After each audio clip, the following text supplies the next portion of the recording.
are his chat machine lines. Go up to chat and find where he's asking me if I'm a fucking pedophile. The same way you were asking me if I was a fucking Nazi. Just because I go over and hang out with fucking. Dude, this is what I'm saying. You like no, this is what you did. No, You and like Destroyer. No, it's my turn. It's my turn now, Weeb. No, you said your part. It's my turn now, Weeb. You and Destroyer followed me around panel to panel. What's up? Were you a DGL? Were you a DGL? I didn't even know what the fuck DGL was. Get the fuck out of here if you can't have a back and forth. I came up here and I asked about Get him out of here. I'm done. Fight. You can't just fucking answer a straight question. No, you can't have a back and forth. Get out of here. You're done. You got nothing, faggot. Tommy, I've been dealing with you for 6 months, coming up on my panel, railroading me, and my yeah, because you don't know a show without other people coming up. None of you would. I'm not going to give you the space. It's done. I'm done with you. I'm done. You got nothing. You're wasting my time. Bring that little kid. Hey, bring Mitchell back up. I'll deal with the Mitchell child now. You couldn't just answer the question. I did answer it. So what the fuck are you still coming at me about? I answered it. It's nothing. You got nothing. What? It's not that I got nothing. It's truckers all over again. It's hoax war all over again. You got nothing. What I got. You might be truth or flop. That's what I've been saying all the time. Truth or flop. No, you don't understand what we're doing here, Truth or Flop. You guys don't understand what we're doing here. Let me come up with some poetic language to defeat my enemy, because I can't reason my way out of this position. I'm just going to make fun of him. You're the one that came up here in this position. Fucking kick rock. Oh, that's so strong, so powerful. Dude, you're the one that came up on some pedo tip. You got nothing? Fuck off. I don't have nothing. You asked him to. You asked him to retell something you wasn't willing to. I'm not asking for it. I'm just. You did. No, I'm fucking talking about the logo in the forehead of the dude. Yeah, and it's covered. We're past it. It's just a show. Deal with it. It is a reverse pedo logo. It is. There were pedo cults in the show. Winnie Bowl tonight, and Truth or Cops here bitching about shit that we all know what it's all about. Who the fuck is this dumbass anyhow? Who are you? He's actually right, Truth or Cop. You're wasting our fucking time. You're wasting our time. Tell us what you're mad about. I'm not mad about anything. It seems like it. No. Y'all are fucking dumb sometimes, dude. Yeah, we are. You called us with dummies. It's the same shit Linguini did to me for voicing my beliefs. There's no voicing beliefs. I'm the only one voicing beliefs out here. Tommy's just voicing. I came up and I said, "What is the logo?" You wouldn't tell us. Yeah, your beliefs are that because I used a picture from a popular HBO show that it makes me a pedo. Yes. No, that is. I never said that. You're straw manning me. No, you came up. You did not come up here friendly. You were asking about pedo shit in the chat. You're a joke. What is the logo on the Tommy? Just fucking consent here. Answer the question, Truth or Cop. Exactly. Hold on. That's my point.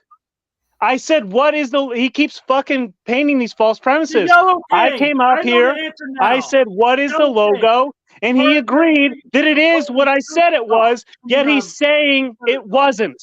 Why is he saying it wasn't? Why is he denying the fact that he just said it 3 times already? Yeah, but this is how you have no comprehension. I didn't say it wasn't. I said it doesn't make me a thing to use the picture. I never said it did, straw man. Well, then what is your heat about? Why are you coming all aggro then? Why are you? Because you think you're on the case. Because there now am I some like psionic fucking science experiment? Make me look like I'm looping. You are looping. You are looping. Yeah, you're looping. We're all looping out here, man. Why do you think I haven't been up here? Everyone is looping about the same shit every day. You tune in, it's the same shit. Negative. I haven't been looping. Well, hey, yeah, you know what, Hank? You brought up a fucking breasted sex toy the other day. That was new. That was unique. That was original. Me down there. I'll give you that. Thanks for showing your cards, Hank. Bex has something to tell you, Truth or Cop. Let her come on up here. Who? I don't know. She's saying don't tell Truth or Cop about John Thomas's positions. I just realized Bex and Truth or Cop would make a good couple. Here we go with that. That's not an Look at insult, little boy. Tommy can't That's stick not. with the I'm logical serious. arguments. He has to It just fucking go dawned on me in the that bullshit despite myth this and lore fucking and fucking birdy nonsense. shit that Truther Cop is on, Bex and Truther Cop would probably make a pretty good couple. I am your mirror right now, you stupid bitch. I am you. No, I spurred reflected for back entertainment, tenfold. and they love Glory it. They to the don't Most High love God. you. I am the reflection of you right now, sir, and you No, can't I handle have yourself. meaning when I spurred. Look I at have it. intention, Baby and I have boy. My receipts baby when I boy can't spurred. handle You're himself. still up here on It's so nothing. bad. It's so sad. He can't handle himself.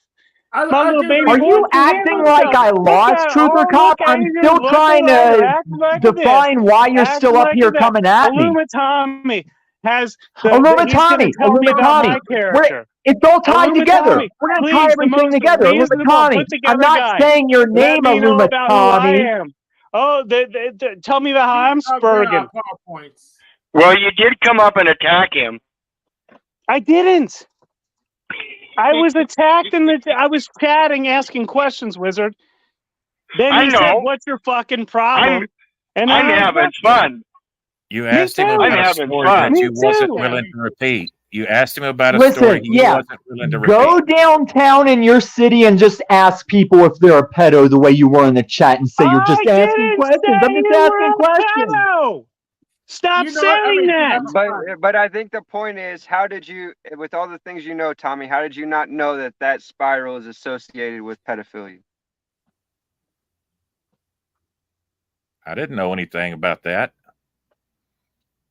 I did know. Okay, this is how fucking retarded you are, Mitchell. I just sat here.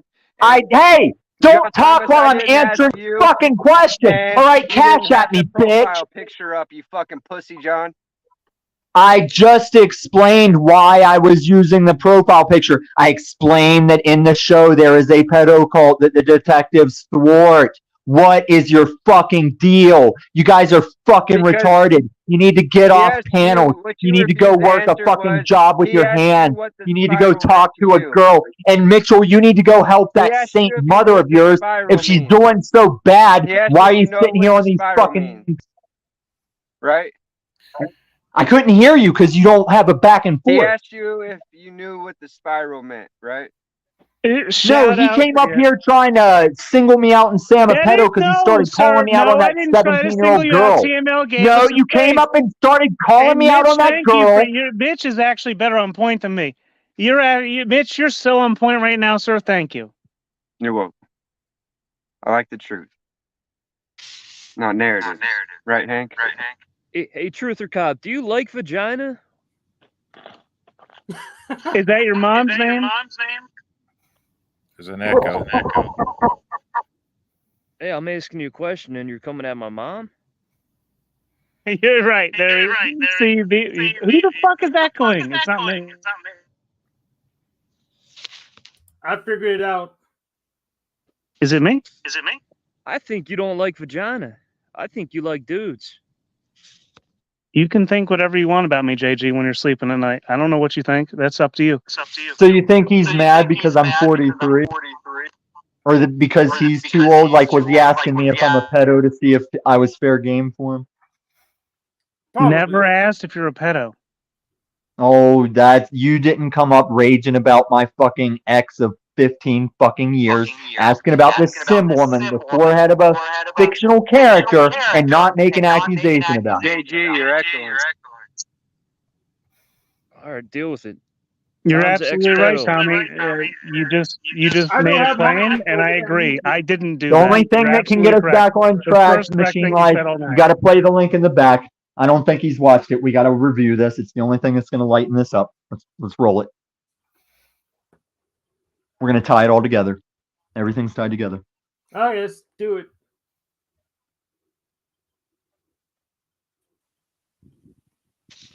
I mean, Mitch, how you feeling? You cool now? You cool down, Mitch? I mean, like, out of all the symbols, I mean, I mean, the thing is Tommy does troll shit. So, you know. In the show, there was a cult that dealt with the Yellow King stuff from H.P. Lovecraft, and they were kidnapping kids and it's just a painting that someone made of the detective with the cult stuff, because there's a part in the show where there's a cult painting on the wall, and then the camera angle as he's standing there, it makes it look like he has the antler horns. They kill women and leave antlers on their heads where they tie them up to trees and shit. It's fucked up stuff. It's a great HBO show. To use the picture because I like art is not any implication that I am a thing. I'm sure you just put it up And the fact that you guys have watched me battle it and explain it for half a year, I'm disgusted with you.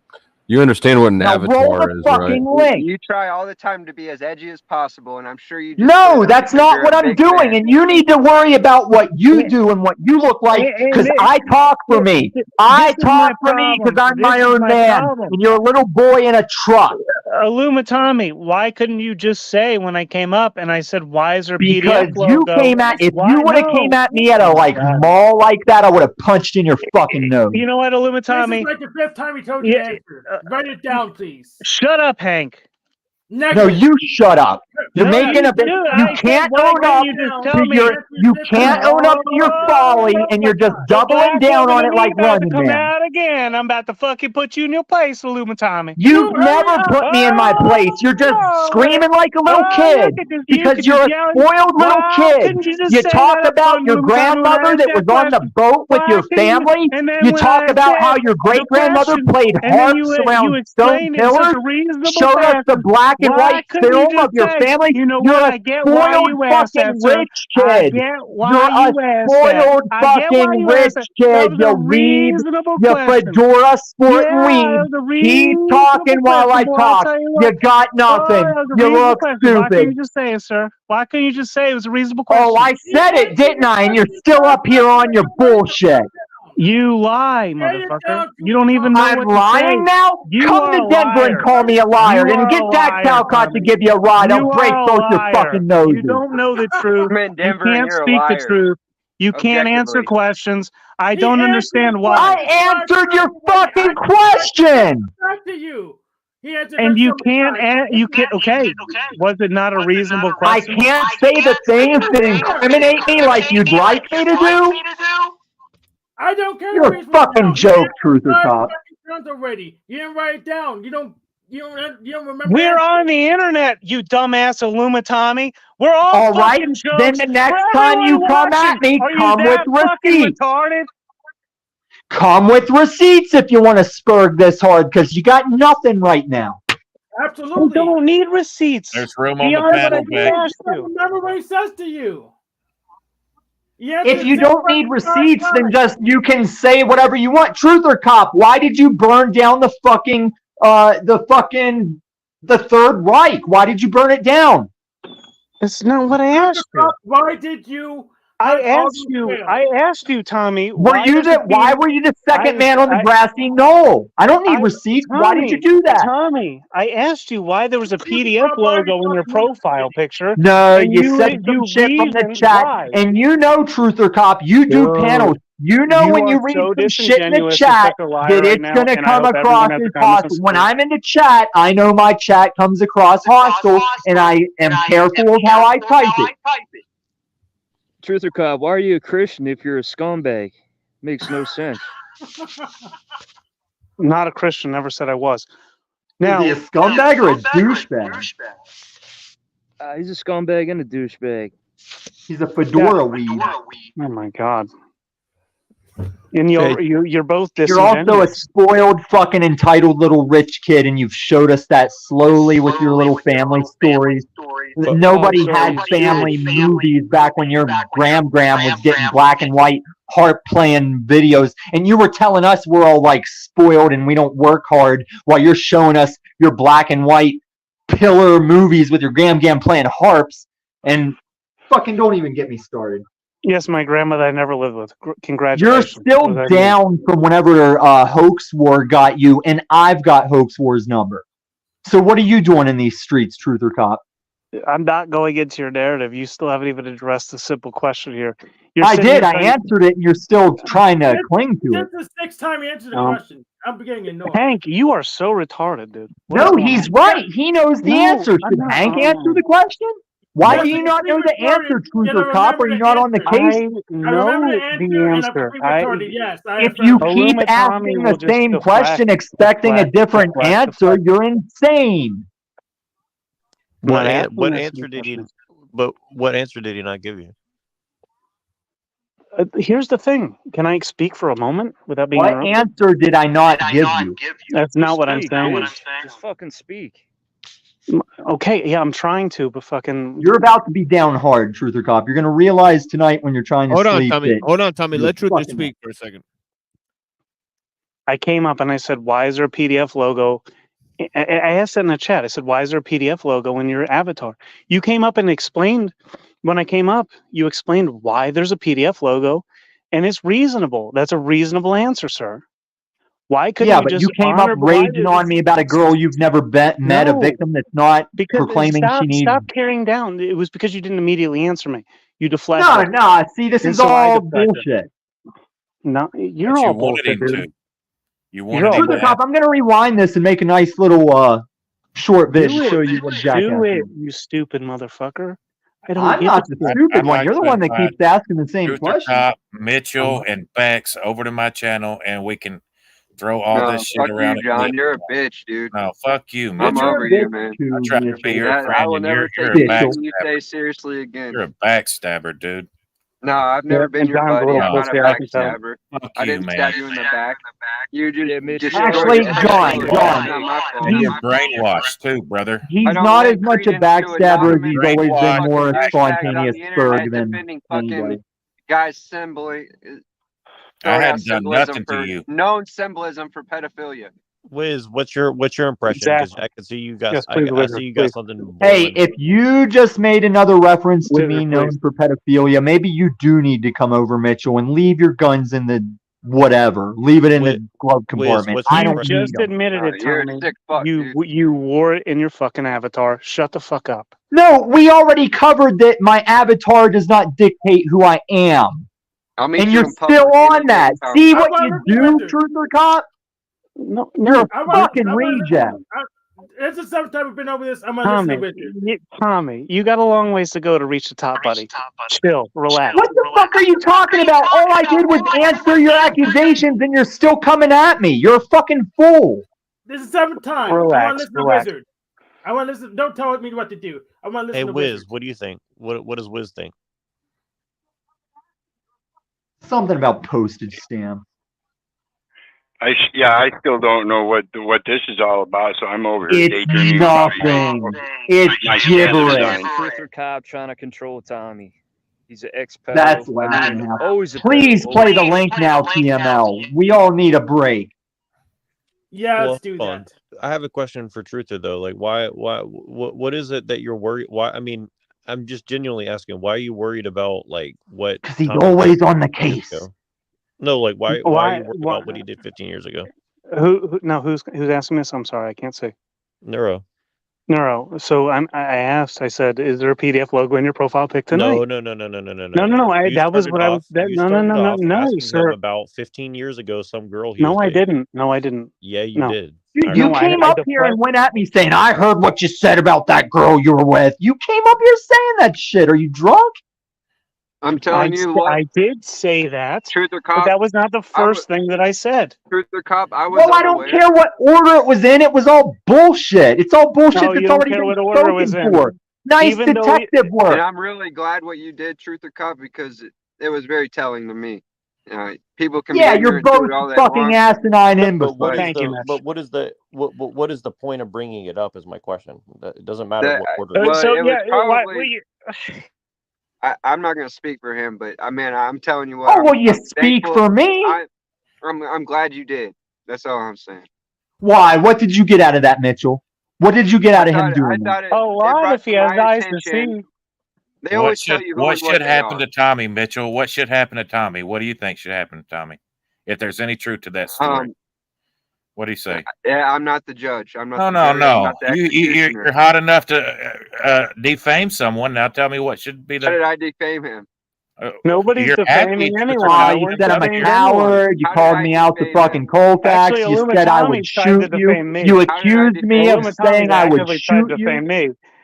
There's been no defaming You're other than fraud, that. That's John. defamation going on here. Yeah. Take me to Yeah. court. Sue me, bitch. Oh Sue yeah, me. take that snafu stance. No, Sue me, seriously, bitch. like I just want to know what relevance does it hold to the conversation that we It were? held a lot of relevance. I'm very glad. I think it was Yeah, very he's glad relevant. that derailed I'm it. part of the And he conversation. tried to get was it done relevant to the earlier with the conversation. Linguini Bowl I thought it was reference. fucking great. So we're here talking about He's religious happy to history. hijack this We're supposed to go into- stream. Yeah, Well, hold on, here guys. about The stream was hijacked well before we're Truth or talking Cop about came into the picture. religious history, and we're No, talking about religious that history. wasn't the conversation up- before fucking Truth or Well, Cop hold came on, into the guys. picture. Hold It's on, been guys. chaos Hold on, guys. Let and me talk fucking to drama for the last fucking let me two talk and a to half, Neuro. 3 hours. Let me talk to Neuro, and then I'll pass it to Lumitami because it's related. But yeah, I know for Truther. Okay, here's Truther 2. So we got Truther 2. But yeah, Neuro. I think what Truther. I think it's interesting because here's the thing. See, the thing is that Lumitami could have chose any motherfucking avatar. You know what I'm saying? That is a true thing. So I don't know at this point if it was a troll because, you know, Truther did bring up the fact that it's an incredibly weird picture to pick. You know what I'm saying, right? But then, I mean, I get what you're saying as well because, like, it doesn't automatically imply anything at all. But it's like, you know what I mean? But it is weird. It's like, it's fucking weird. It's got me tripped out. It's got me tripped the fuck out. I can bring up shit that's way more weird and more interesting than that, is all I'm saying. I mean, like, if we want to talk about some weird shit, I can bring up some Well, weird the fucking floor's open, man. Go for it. Well, the point is like, it's not relevant to what we're talking about. So that's why. Well, the conversation's been derailed a long time ago.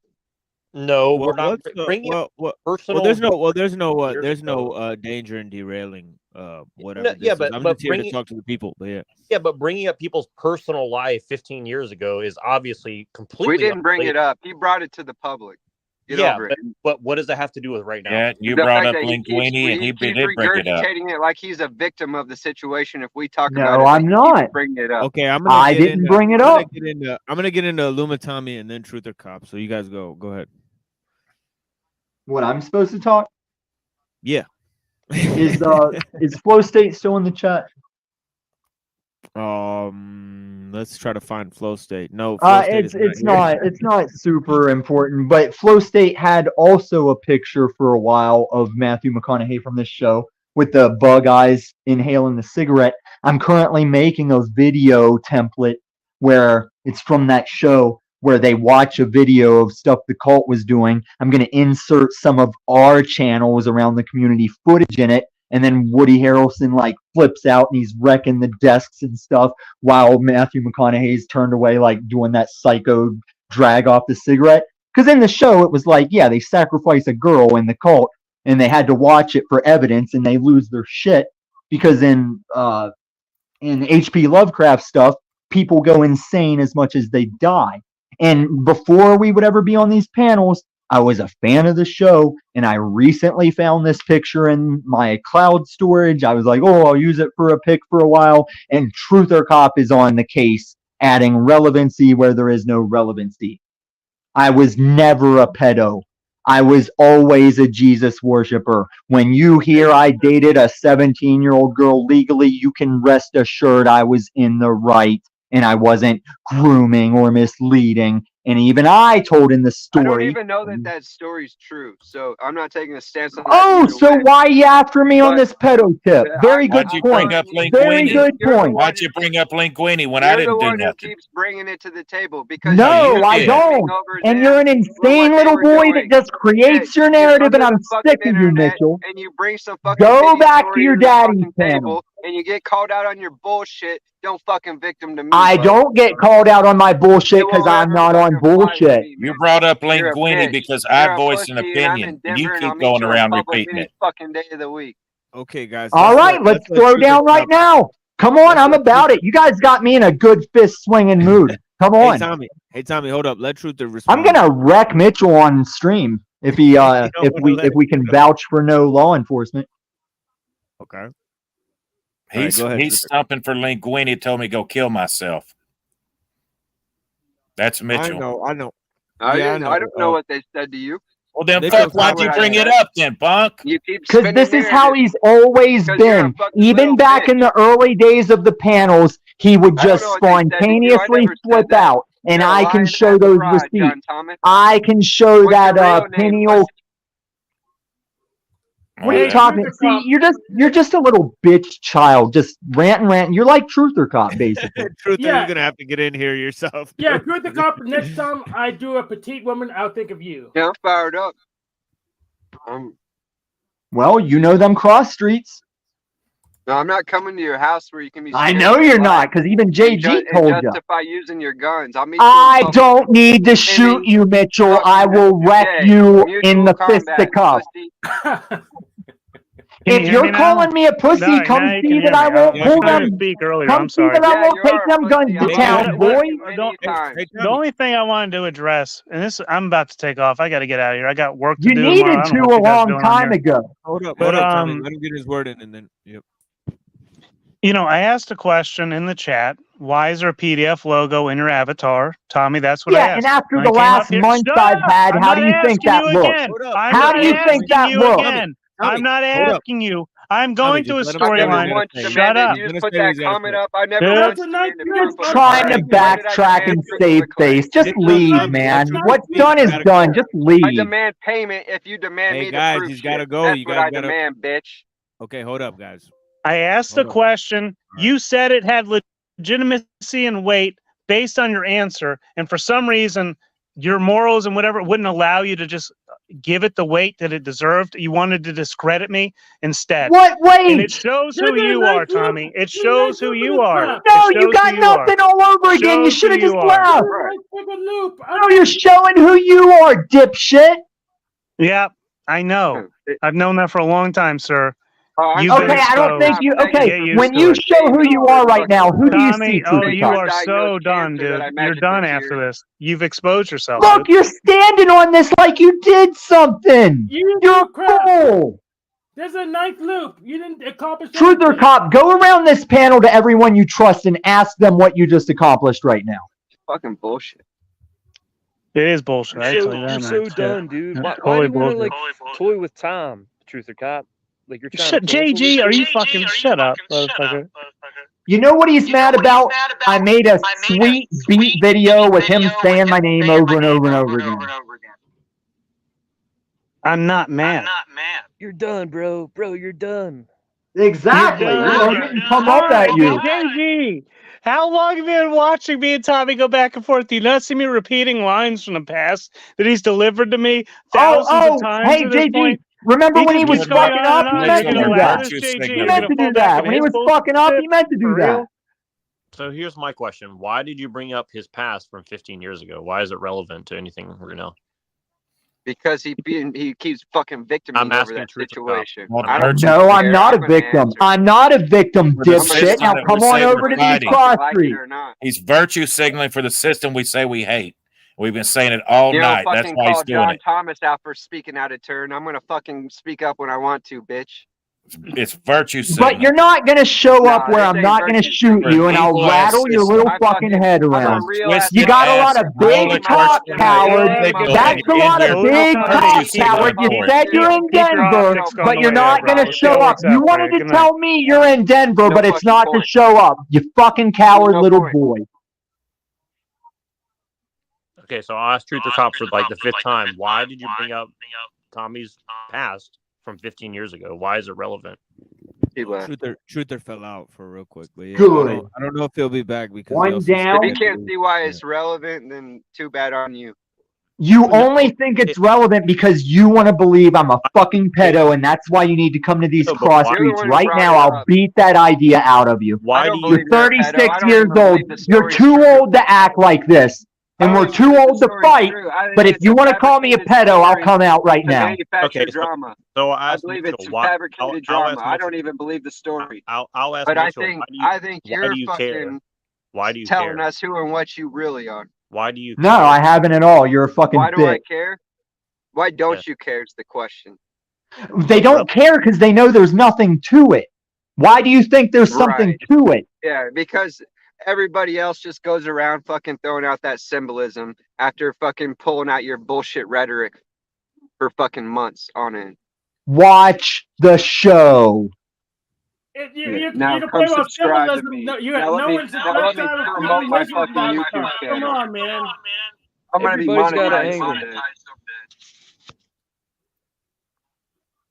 Well, now the conversation I was irritated with before doesn't seem as bad now that we moved on to Tom Zepeto. And I even my enemies are sick of this shit. I got enemies that are like, when are you going to get this pedo thing over with? I'm like, I don't know. My enemies aren't even saying it. It's Just these carefully little spurty calculated, kids. manufactured drama. It's all bullshit. No, you're bullshit. Right.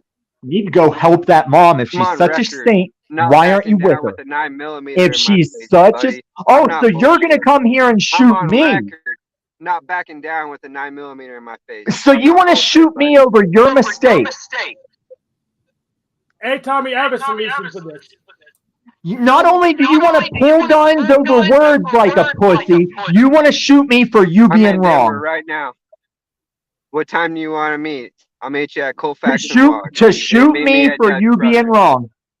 Yeah, bless you, a Freedom Grower, for joining the panel there. Yeah, bless you, man. You truly are a female. That's how you got that Pantene hair. You act like a woman. You're irrational, you're illogical, and you've never answered for any of this shit. You just deflect and fog more confusion. It's not that hard, buddy. What's up, Mitch? Why don't you just mute up? It's not that hard. It's not that hard. Look, and Truther Cop went back to the chat to just keep going with his bullshit. It's not that hard. You got a problem, Mitch. No, These you got people, a problem. I hate to call them slaves, but these are insane people. Yeah, Mitch, are you cool now? Or you spazzed out? You fagged out on me? Are you cool now? Like, So he went at you, he went at me, he went at Dick, he went at Benton, and then when I'm trying to say this boy might have some trouble, nobody wants to read into it. are you gonna apologize, Mitch? Or are you just gonna keep, digging deeper holes? No, I will never apologize to you, buddy. All right, dude, you're a bitch ass motherfucker. Like, straight up, you're not real. You're a fucking. This is that why buddy the back- collapse is going to be so crazy, man. Imagine all the Mitchells out in the streets with their 9mm. The collapse will be insane. This fucking clown thought I got offended about something Yurt said, or he said about Yurt. He's delusional, and then he's gonna spaz out and spurg out on me. I'm delusional, but you're going to tell me what I was offended about? All right. Oh, you're a victim? Mitch, you literally went like crazy. You went fucking full retard, and I was like, "Yo, I had to check you." Like, "Yo, you're out of line." Yeah, that's what happened. You're I not can growing pull up, up. man. I can pull up the You're not receipts of growing the up, early days of him on Paul Enslaved, just standing on a rock, just raging at Paul. Like, this is how he is. Yeah, this is the collapse. So we're failing at fucking dry begging for our fucking fraudulent cancer and our fucking mom's oxygen. You're a No, the fraud. collapse is because the 2008 thing never transpired, and it's all been kicked down the road, and it's happening now on a much epic, bigger scale. What's funny, Mitch, is I had your back, right? And I then don't you did need this you to have bullshit. my And you back. can't I don't even know own who up. you You are. can't even own I up. don't Like, care oh, who dude, you I are. I know who you apologize. are. I I'm not spazzed here to out. I was fucking out of make arguments. line. Right. If you want to make alliances, make alliances with the truth. All right, dude. You're doubling Join down. me I'm and serve muting up me. to find I the don't echo. need you to serve me. I'm good All on right, my man. own. You're fucked up in the head. That motorcycle accident really fucked you up, man. You're like a All right, liability all right. out here. Now You're a what's wrong with fucking the retard, argument? man. You're shot out, Mitch. You were shot All out right. mentally. Donate to me. I'll pass. I thought you weren't about the money. You don't want the money, but donate to you because you're begging I from don't your want truck house. It was a fucking You're a mockery. little boy begging on the street, begging It on the was a E Street. mockery. No, you putting your Cash App in every chat is not a mockery. No more than your daddy scrolling it at the bottom of the Joker screen. ass fucking truthy motherfuckers, dude. Mitch, where are you at? I'm in Denver right now. I'll come rob you right now. Where you at? Yeah, I dare you. Yeah, Come where get you it. at, man? You, Tell if me. you can take it, you can have it. I'll make Where you you at, that. man? I'll take your dog. I'll take everything you have, man. Where If you you at? can take it, you can have it. Little bitch. Thinks he's a badass. No, I don't. I just know you're a bitch. Why? Because you won't show up, so I'm a bitch. And the worst part about see, these that's the veto thing, Mitchell. allegations This is the nobody thing that's wants to debate consistent. nothing. This is the thing that nobody writes or makes up. You're talking shit, calling me a bitch. I said, come to these cross streets, and no. Okay, that's the test of time. Everybody understands what that is. I told Linguini that I didn't want our girls fucking at all. That it'd be better if they were married earlier on. And for that, I was told to go kill myself because I espouse the laws of Moses. You try to bring it up. No, we're not going to have the conversation, John. We're not going to have it. You're just no. Don't take Linguini that serious. They're just trolls, and Mitchell needs to go join them, and so does Snafu. And to me, the pedos, right? So if you're feeling trolled, that's on you. I'm not responsible for your feelings. I'm just No, you have yet to show that you're on any relevance or logic. You get asked questions and you just sit there silent. So drop it already, little boy. You're living in a fantasy, but trolling is an adjective, right?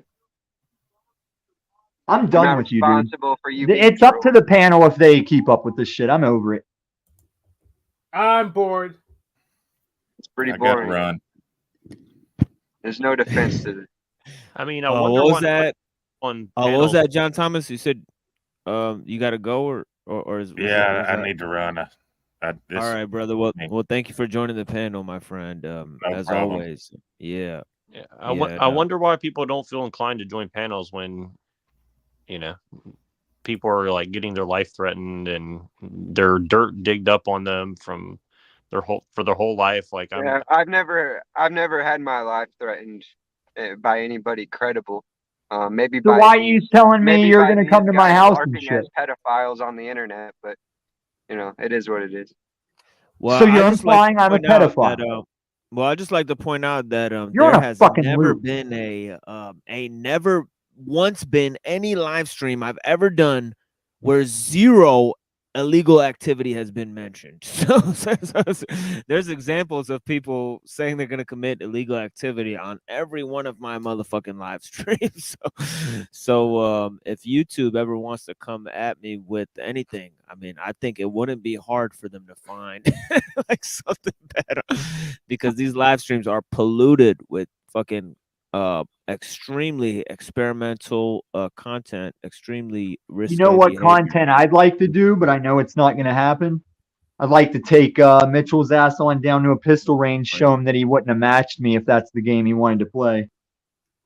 And same thing here, Machine Lies. They could find anything they wanted about me, but there ain't nothing to find. All I did was speak about what my God told his people to do. No, that's not all you've done. That is what I did, Mitchell. And I thought you didn't know. I thought you didn't know what Linguini and them said.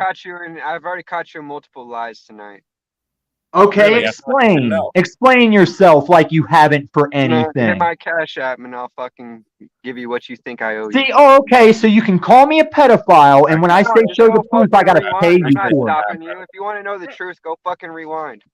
I know the truth. And the truth is, you're a little bitch. You're just causing an agent of chaos, and you should have left with Truther Cop. Why don't you leave now? Why don't you kick rocks now?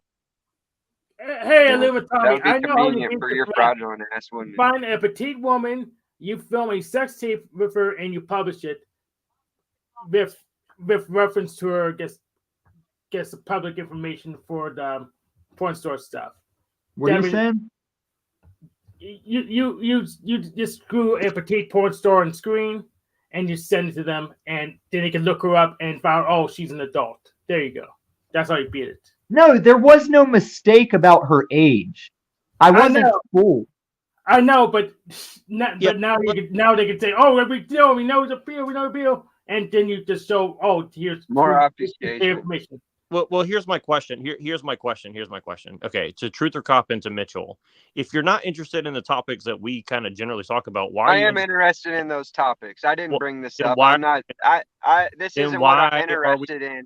This isn't really what I'm interested in. But the fact that you're not interested or you're willing to ignore it is more concerning to me. Taking note. What are they ignoring? What's wrong with me taking note of it? What are they ignoring? Just say what's on your mind. How many times do we have to take note of it? I mean, Jesus fucking Christ. Dude. It's already been debunked. It's already shot down. So why are you holding on to it? Why are you clutching to it? Did you know that was symbolism for pedophilia?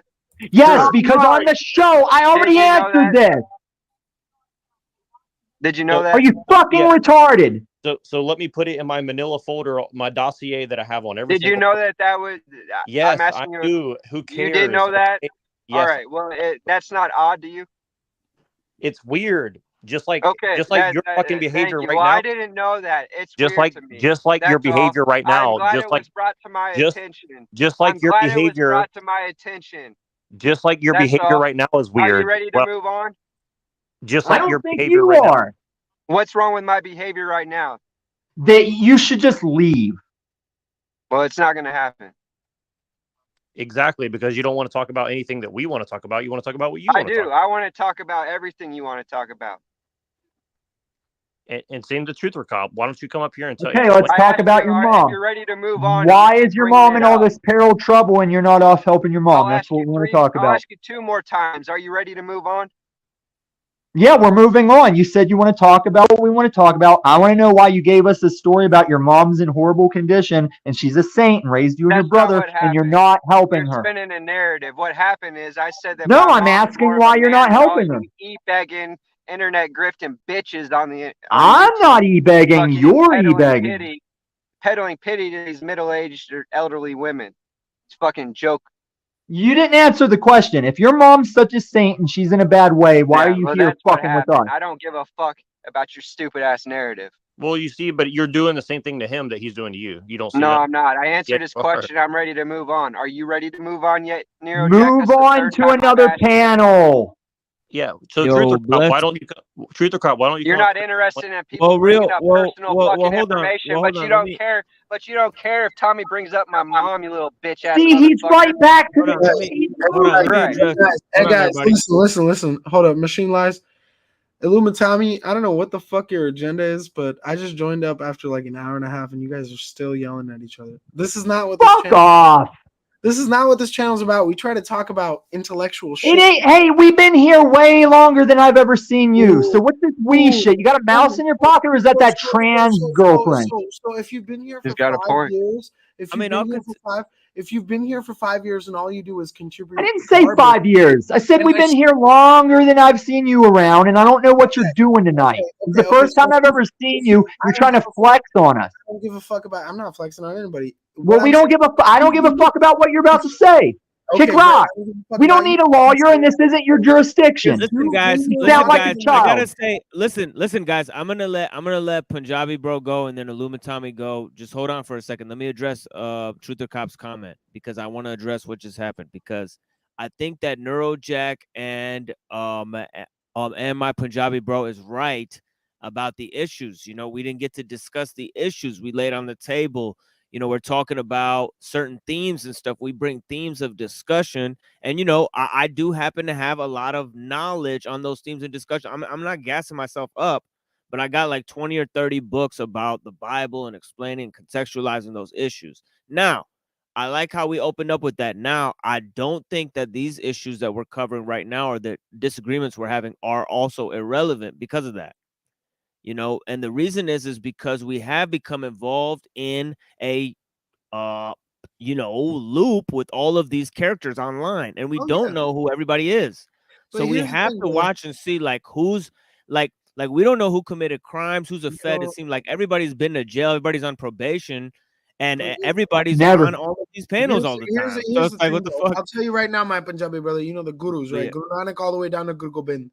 Whether it's Yeshua ben Joseph or it's fucking Muhammad, peace be upon him, any of these motherfuckers that had a spiritual prowess over the people so that after their death, we still discuss them and wage wars over them. What I'm simply trying to say is, yes, it's fine to have individuals come on and troll and talk their shit because we all deserve that right. We all deserve that right. No, it's because Machine Lies stated this is a free-range panel, and he's forgetting that responsibility level. Let him finish, and then you go. Hold on, Tommy. Let him finish, and then you go after them.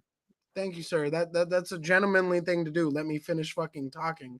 But anyway, what I'm simply trying to state is, what we are trying to do here is connect and dive deeper into why we exist. Why my voice goes through the speaker into your fucking speakers, into the mic, into whatever, so that you can understand what I'm saying and we can communicate with each other. When that goes astray, when that is distracted by people who just want to talk shit and call each other out for their reputations, whatever the fuck you guys get off on doing, because this is the attention that you crave. What you did before you left, you were just talking shit. Not really, brother, because yeah, you were spurging out and you left, and now you're back trying to act all rational. Not really. It's not. I object. Okay, sir. Give me. Let the record show that you were spurging out, fucking causing shit. You left, and then you came back and you want to daddy us. Let me speak. And guess what? If you don't know why you exist, that's not my problem. Bro, let me speak for 10 more seconds, and you can take the stage, okay, my friend? I'm not your friend. Idiots. Okay, you're not my friend. I argued with idiots like you and Smith for 30 to 40 you minutes. sucked me off when I got here. All right, can I get the full 10 seconds? No, I told you were a notorious trying to troll. abstain from the contradiction and the hypocrisy. There's a difference between telling you you're admirable and you're a clown, and everyone's been calling you a clown, and I'm asking you if you're a clown or not. I don't give a fuck. Are you talking for everyone? Literally everybody in this community of enlightenment has told me to watch out for you. And This is not a community of enlightenment, dipshit. That's your fucking opinion. Yeah, let me ask And it's your opinion that it is. Let me ask one And I don't know if you noticed, but whenever I got here, that chat was not calling me a clown, and it surprised me too. Yo, my own chat. Yo, let me let you know how crazy this show is. My own chat just hates Muslims for some reason. It's like you guys know there's a Muslim host to this shit. That's just wild. You know what's crazy? You know what's crazy? Muslims were genociding us for fucking years. I know. This dude, bro. Yeah, this dude he's not like pro-Muslim. Yeah, I'm Muslim. Yeah. Like bro, my American ass is Muslim. No, if I was Muslim, I'd be in Saudi Arabia shitting on you guys and never on YouTube. What the fuck are we talking about? They think everybody brown is a Muslim. It just goes to show the narrow level of thinking they have. But ultimately, are you telling us what we're thinking? Here he goes again, just interrupting, motherfucker. Well, you said you had 10 more seconds. It's going on and on. I'm trying to get the fuck out of here. You didn't let me have the 10 seconds. That's the problem. It keeps getting elongated. What I'm trying to tell you, brother, is you have your opinions about what the fuck we're saying, and my opinion about what you're saying is it's a waste of time. Let's use our intellect to fucking evolve. Here's my question for you, God is real. If all these people are telling you that Tommy's the problem, why do you assume that all these people aren't the problem, telling you that Tommy's the problem? Well, let me give you an answer. Tommy wasn't the problem. Tommy actually, I can tell by this. Tommy and I had a dialogue, and then Smith, this guy fucking Smith, whoever he is, he's not here now. But he fucking joined up and I schooled him for 30 minutes. And then I told Machine Lies I'm not going to continue to do this because Machine Lies kept removing us from the panel because we were just dominating it. And I'm not participating in that negativity. So I said, listen, I clown this fool. He's an idiot. I'm out. Because on another panel, he did the same thing. Dave, he's a great guy. And I clowned him over there too. Illumitami, I don't have issues with that guy. But what I'm simply stating is he has a tendency to go after the arguments as opposed to the allegiance. Why? Just why? Why do you want to talk shit to people when we're all just here trying to fucking? Well, people in the chat are calling you a Vatican funded something or another. Look, I wish I was funded. Probably Pogo or something. Are you kidding me, dude? I make like $98,000 a year working in courthouses, getting people driving drunk off. This is what I do. Yeah, I'm retired already. Yeah, God bless you, brother. I don't know if I'll ever get there, but I hope I can be retired one day. No, we're all going to die on the same day, probably. So what do you think about Duginism? What do you think about Duginism? I don't know what that is, brother. Can you explain that to me? Okay. Well, you were talking before about like this whole like how the KHAZARians or whatever are kind of controlling stuff, right? Or something like that? Yes, sir. So what I was basically trying to explain is, which I could be completely wrong in this regard, is that the bloodline of Cain, the brother who killed Abel, is the bloodline that controls this earth. And if you follow these seeds through ancient Sumeria, through Babylon, through Rome, through the European aristocracies, through the presidents of the Freemasonic orders in our country, the United States of America, the most powerful military empire to ever exist in less than 300 years, you seem to find an advantageous position on the DNA of these individuals. And I may be wrong here, folks, but I like to think that they are given a passage to rule the world. They are given a passage of knowledge that we can never attain. And I could be wrong about this. No, did you say you're Muslim? No, sir. No, sir. I'm well, in Christianity, I was just, hey, I'm just asking for clarification before I speak. That's like the first. That's like the 8th time somebody called him a Muslim just because he's. Oh well, hey! I kind of had to answer Truth or Cop's question like 8 times too. So let's roll. So all I'm saying is it's very much common in Christianity that we know this is the god of this world is Satan. He's been given dominion. He still has to ask permission to do things. But we know this is all beast system. Yes, but sir, I speak 5 languages, right? So and whenever we say the Canadian guy looks like Castro Jr., that's not an accident because there's also other countries of that bloodline that you're speaking of. It's very much a thing. It's not even really a conspiracy. Look, listen. I always say if you want to look at Justin Trudeau's dad, don't look at Pierre Trudeau. Look at Fidel Castro, right? Because we all know it's Castro, yeah.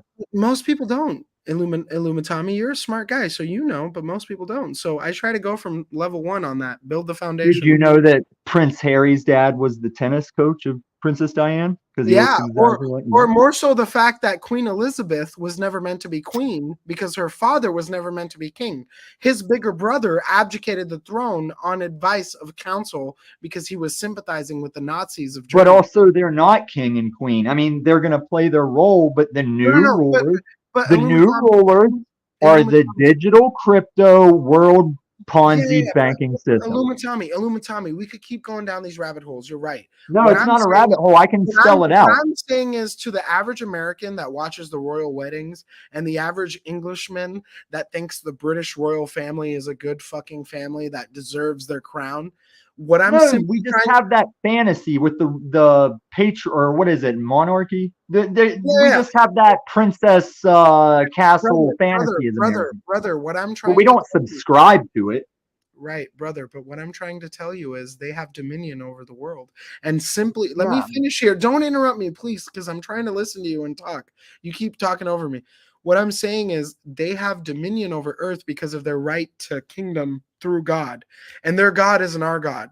That's why they rule the world. The 13 bloodlines. The divine right to rule, right? Yes, sir. Yes, sir. So they claim that divine right to rule through the bloodline of Cain because God gave Satan permission to control this earth. And if you read the Quran, which is the Bible of the Muslims, in the Quran, they talk about the Dajjal, the devil. They talk about how he has been given dominion over this earth because he was with respect, dude, you're not enlightening us. You're just taking us back through it. No, the thing is, everybody keeps talking about how to escape or how to beat it. You don't. You're here to show God you know how to lose correctly. No, I'm not showing God anything. God knows everything. Or losing. And Mitchell, I appreciate you, brother. Thank you. But Illumitami, you're not even letting me finish my sentences. But it's not about winning or losing because you're going to lose anyway. You're going to lose anyway. That's what I just said. You're saying it in a different way. No, I'm not. What I'm telling you is the battle is on an individual spiritual plane. That's what I've been telling these motherfuckers. Every time, okay, then we are on the same page, brother. I don't know why you're interrupting me. Every time you stop at a red light and a homeless person needs $1, fucking give it to him. Every time you're No. You do what you are led. Even Jesus could not meet every need that came across him. Jesus would hang out with the lepers and the prostitutes, and the rich would come down. No, he could not. In 33 years, he doesn't have enough time to meet every need. He was led. He had to go where his father led him. He couldn't. Whenever he spoke to thousands of people, he couldn't go through each person. I went to Catholic school. I had to fucking memorize the Bible to graduate. I'm not I understand the Quran too. And in both of those holy books of the largest religions in the world, Christianity and Islam, the biggest religions in the world, they simply state that Yeshua ben Yosef, Iman Mehdi, Jesus Christ, what they say as in English, the man would spend his fucking time hanging out with the homeless and the lepers and the prostitutes. Yes, he would wash the apostles' feet, but there's still not enough time in the day. He couldn't get but to you're them not all. getting what I'm trying to tell you, brother. You're never going to get to everybody because it's a losing game. He came down here to teach us, and his word still lives. It's just a matter if you want to I'm listen. a Christian, bro. Okay, brother. So what I'm trying to tell you, which you're not letting me finish, is ironic. I think you just want like this preacher spot for us, and it's not anything I don't want to new. please your spot, bro. I'll leave the panel right now so you can keep yelling at everybody. I'm trying. Wait a second. I got a question about what you're saying, brother Punjabi. Okay. But before you have the question, let me just simply state this. These people in robes in their rich homes would come down to Yeshua ben Yosef and clown him, say, "You are no son of God. You hang out with these lepers and prostitutes." And his response to these rich folks was, "I may hang with these lepers and prostitutes." I'm paraphrasing here. At least they wear their heart on their sleeve. You, behind your curtained walls and your shut doors, do only what God knows. Right? So we talk about child sex trafficking, we talk about endless war, we talk about cannibalism, we talk about murder, we talk about all this shit that the rich get away with. But hanging out with the prostitutes was not real. So this is what I'm saying. Like, what are we talking about? The homeless are far more honest. I have taken 2.5 prostitutes off the streets of Denver. What do you got? I've never taken a prostitute. See, I don't need this righteous greater than thou bullshit. I don't know why you came back. It's not righteous greater than thou, brother. What it is you are a smart man, you're a Christian, and you spend most of your time fucking talking shit to people. Whereas I do. See, you think you know something. You just got told stuff by these fucking haters. That's not what I do. Every time I spurg on someone in these streets, there's usually a good reason. And if people want to timestamp it, I'll explain every one of them. And when I'm not on this panel verse, I'm out in my community doing stuff. Absolutely. So let me give you my experience with you, sir. I genuinely believe it was just tonight. Yes, sir. Let me give you my experience, my opinion of how I felt dialoguing with you. It's not necessary. You were genuinely a good guy up until this fucking cocksucker Smith means nothing. I'm not going to be following you around interacting with you. I don't know why you have the stage right now. I don't want you to follow around.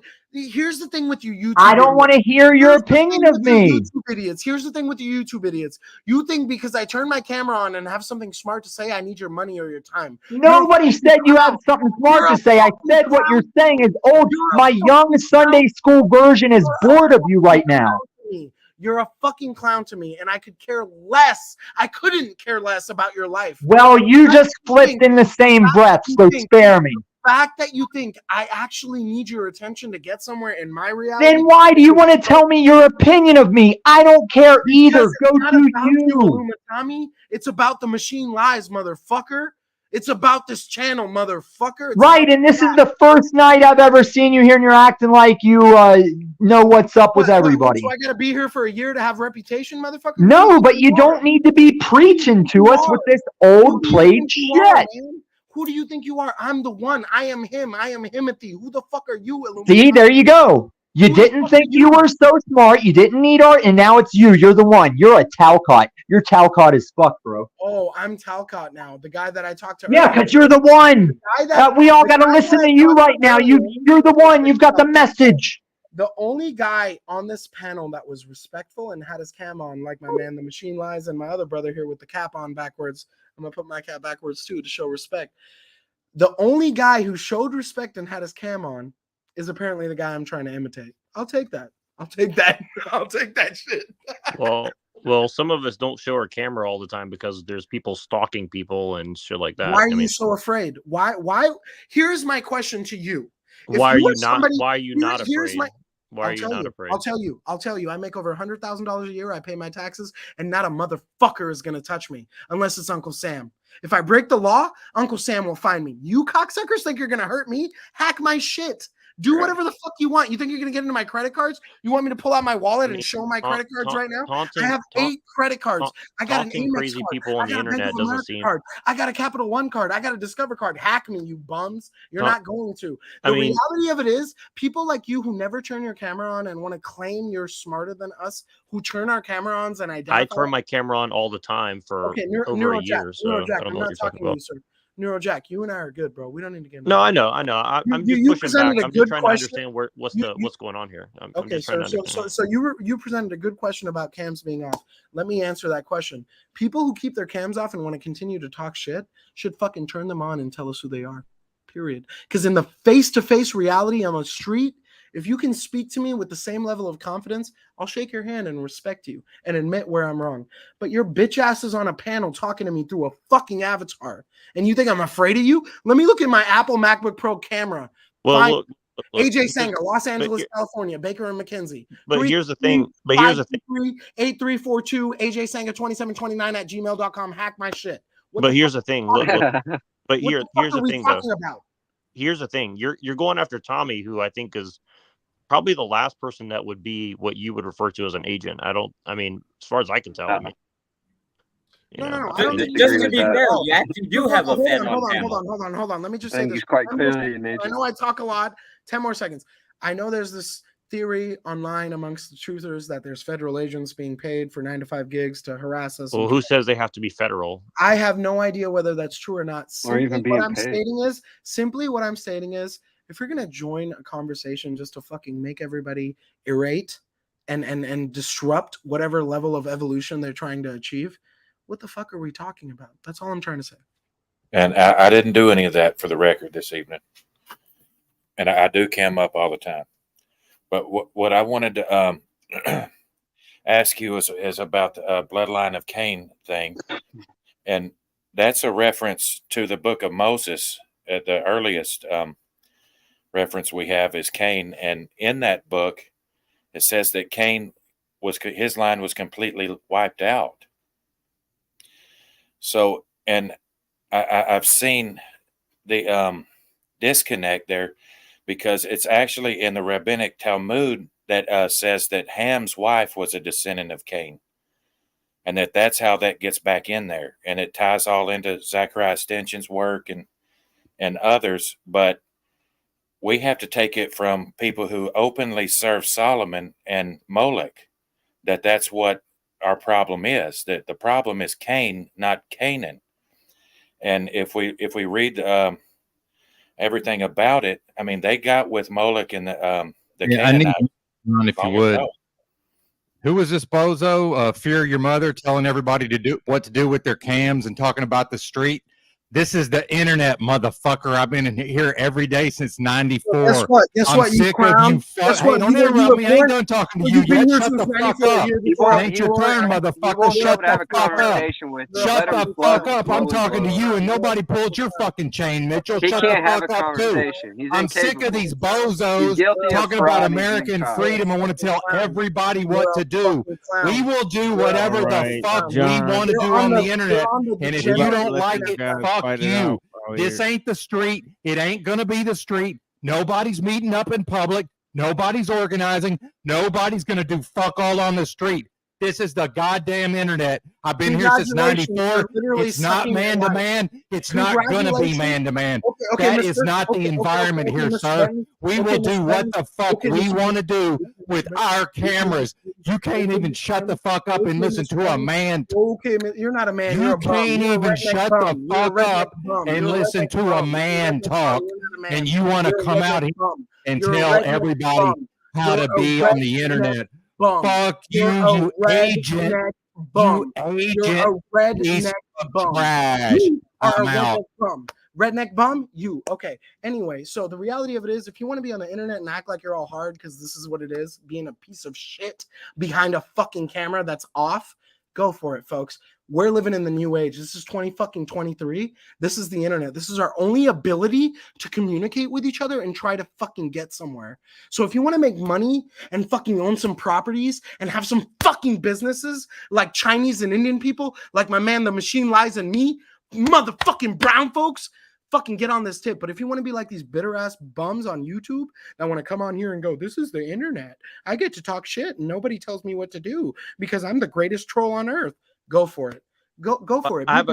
Be a bum. And when you want to complain about Trump not building the wall, just think about it. Us Indians and Chinese people, get the law. We get the economy. We come here and we go to school and we get our jobs and we do better in life. So here's my question on the topic. Hold on. Neurojack, stop. Statistically, the East Indian is the richest and most successful person in the United States of America. You're kind of feeding into what this guy's problem is.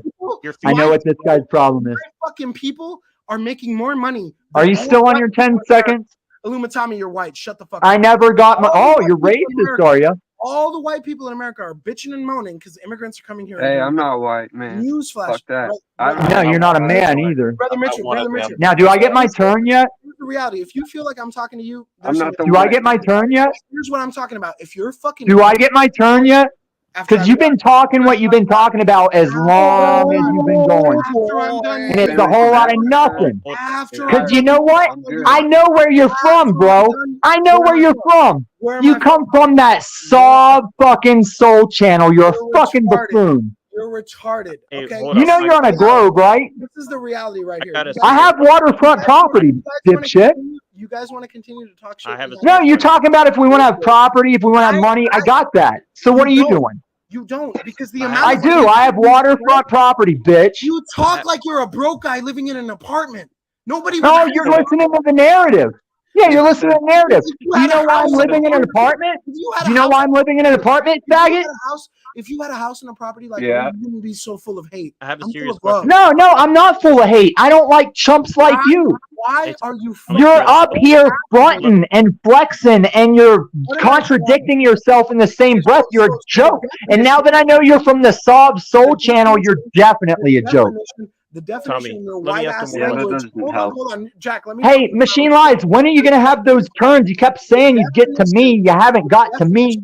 This guy fucking keeps yelling. The definition of a fraud in the English dictionary, his people's fucking language, is somebody who tries to defraud you and make money off of you. Let me ask one question. Do you think? What the fuck do you think I'm gonna get off of fucking trying to get you guys to listen to me? We're not listening to you. You ain't got shit. Let me ask the one for one's benefit. Go ahead, Jack. Go ahead, Jack. Yeah, let me ask one question. Okay. Yes, So I understand the perspective that you're laying down. Okay. But let me put it like this. It's like, from certain people's perspective, I'll just speak for myself. Yes, sir. You know, you're talking about how the world is ruled by this evil cabal of people who use the system to enact things. And you're saying, well, we should participate in that system, and we're losers and stupid honky white people if we don't participate in this evil system. I mean, I'm just pointing that out. You understand? Not at all, sir. So Neurojack. Yeah, I mean, that is exactly what you're saying. I mean, No, I'm just sir. It is not exactly what I'm saying. What I'm saying it is exactly. I'm just being honest. It's not. You're not being honest. You're giving me your opinion, and you could be honest about your opinion, but you're no. Hold on. You can't put words into my mouth. You cannot put words into my mouth. There is a reason. That's what you've been doing. There is the reason. And any words he puts in your mouth will be better than what you're using yourself. Okay, thank you, sir. No, just let me contextualize. The reality of it is, Jack. The reality of it is, Jack. People like me and my parents, people like the Chinese and their me and my parents, mommy. Oh my God, this guy's a clown. They would not be fucking migrating over here, applying for visas, waiting 10 years to get a fucking life here, because they know here, when a cop pulls you over, he's not going to bribe you for money. Here, when you vote, it might go somewhere. Yeah. It's not going to work. Here, when you don't know what you're talking about. When you follow the law and fucking do your I know that. Okay. I know that, Well, but here's the I thing. guess what Neurojack is saying So, sir, when you have your own You just gotta have the podium, man. This guy's old already. I'm owning you, dumbass. When you No, you just keep talking and it's nonsense and you won't listen to anybody you turn. What? Because I'm owning you. When you have your own You're not owning me. I ain't no slave. Why are you getting so triggered? And you're talking about nobody's gonna come do stuff to you. You live in a state where you can't own a firearm. Let's let him answer. Hold on. Hold on. No. All you've done is just let everybody talk their bullshit. Tommy, hold on. Hey, everybody, hold on for a fucking second. Okay. Goddamn. Shut the fuck up for a second, guys. I'm trying to answer Neurojack. Check your boy. Neurojack asked a question. Okay. Hold on. Neurojack asked a question. Here, hold on. Neurojack asked a question. Then Tommy, come on, bro. Come on, bro. This guy. I was supposed to go a long time before I know left. you're supposed to go. That's what I'm trying to set up right now. If you just give me a fucking second, otherwise everybody's just gonna Trying to talk set over me each up? other like what the fuck's been going on, bro. So just give me fucking 5 seconds. Oh, I bro. know what's going on. This guy's a joke, and you don't Neurojack, see it yet. okay, Tommy, Oh bro. my This is the last God. fucking time, Holmes.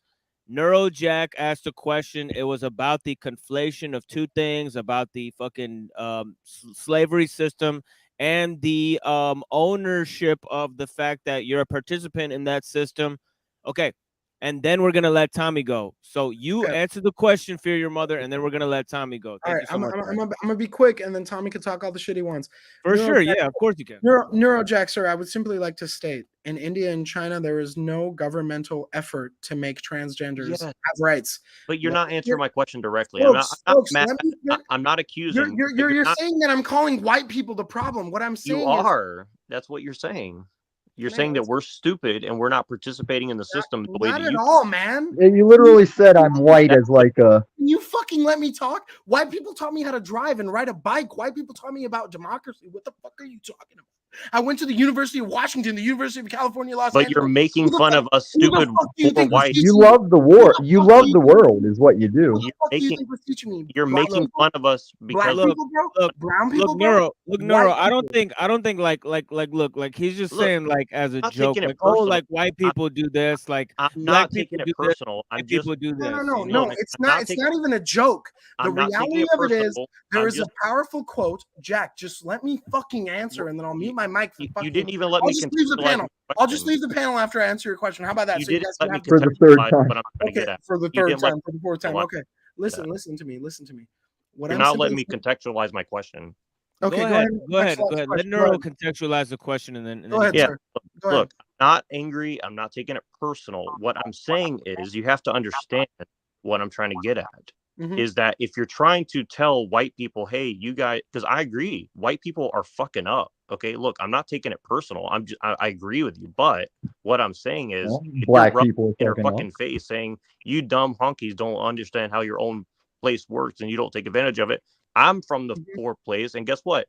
None of my fellow white people pulled me up and helped me out. And I have my problems with white people Who are white No, people? there are more white people addicted to drugs and fentanyl But the and way homeless that than black people. brown people. But the way that No, you're but see, talking, you I'm not on a team with white people.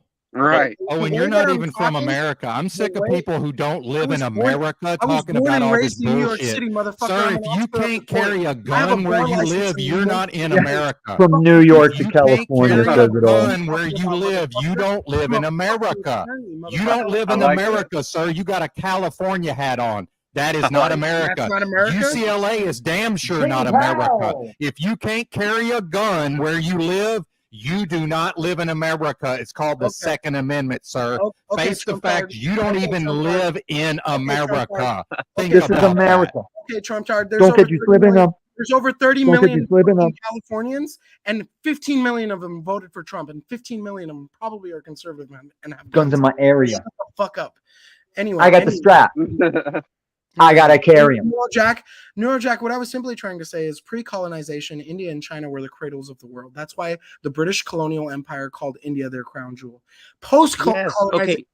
I agree with you. Fucking finish the sentence, No, guys. look, I You agree guys with are you. acting like you're smart, and you won't even let me finish. I the agree with you. This is the longest 10 seconds I've ever Because I experienced. can't finish it, you dumbass. Wait, Do I you just want to No, understand? you're going from point to point to point, and each time you say, this is all I'm saying. This is my point. Not really. I'm still No, trying. You think I haven't understood a year of people's bullshit and their little tendencies with conversating? Tommy, stop for Hey, 1 Machine, second. Look, can you let me just say this remove one these thing and I'll guys shut and up. let me speak my piece so I I can go promise to I'll bed? stop. Look, Can listen. you You just let said me that just you said that speak my India and piece? China got colonized by the British. America has been colonized by this cabal. So you're Dude, blaming us you're while not, saying that listen, we've you're, been now in you're not letting me contextualize. Okay, hold on. Okay, hold on. Okay, hold on. Fear your mother. You keep saying that nobody is letting you talk. So I'm just going to let you have the floor for now, and then everybody else is going to go ahead. You're wasting my time, man. I don't care what he I thinks. know. He's right fucked.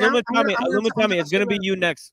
All I'm right. gonna tell you right now, Okay. I'll leave this fucking panel after I talk, and you guys can just talk all the I shit. know, you I talk know, about I me, know, but Illuma Tommy whatever. was supposed to come in like a long time ago, and we I didn't get let it, him bro. come in. What Yeah. I'm simply trying to All say right. is this: hard times make strong men. Weak times, good times, soft times make weak men. We're living in a time where everything is fucking easy. Everybody's weak as fuck. Guess what? The creme de la creme of the world is where all the white people live. Europe, America, Canada.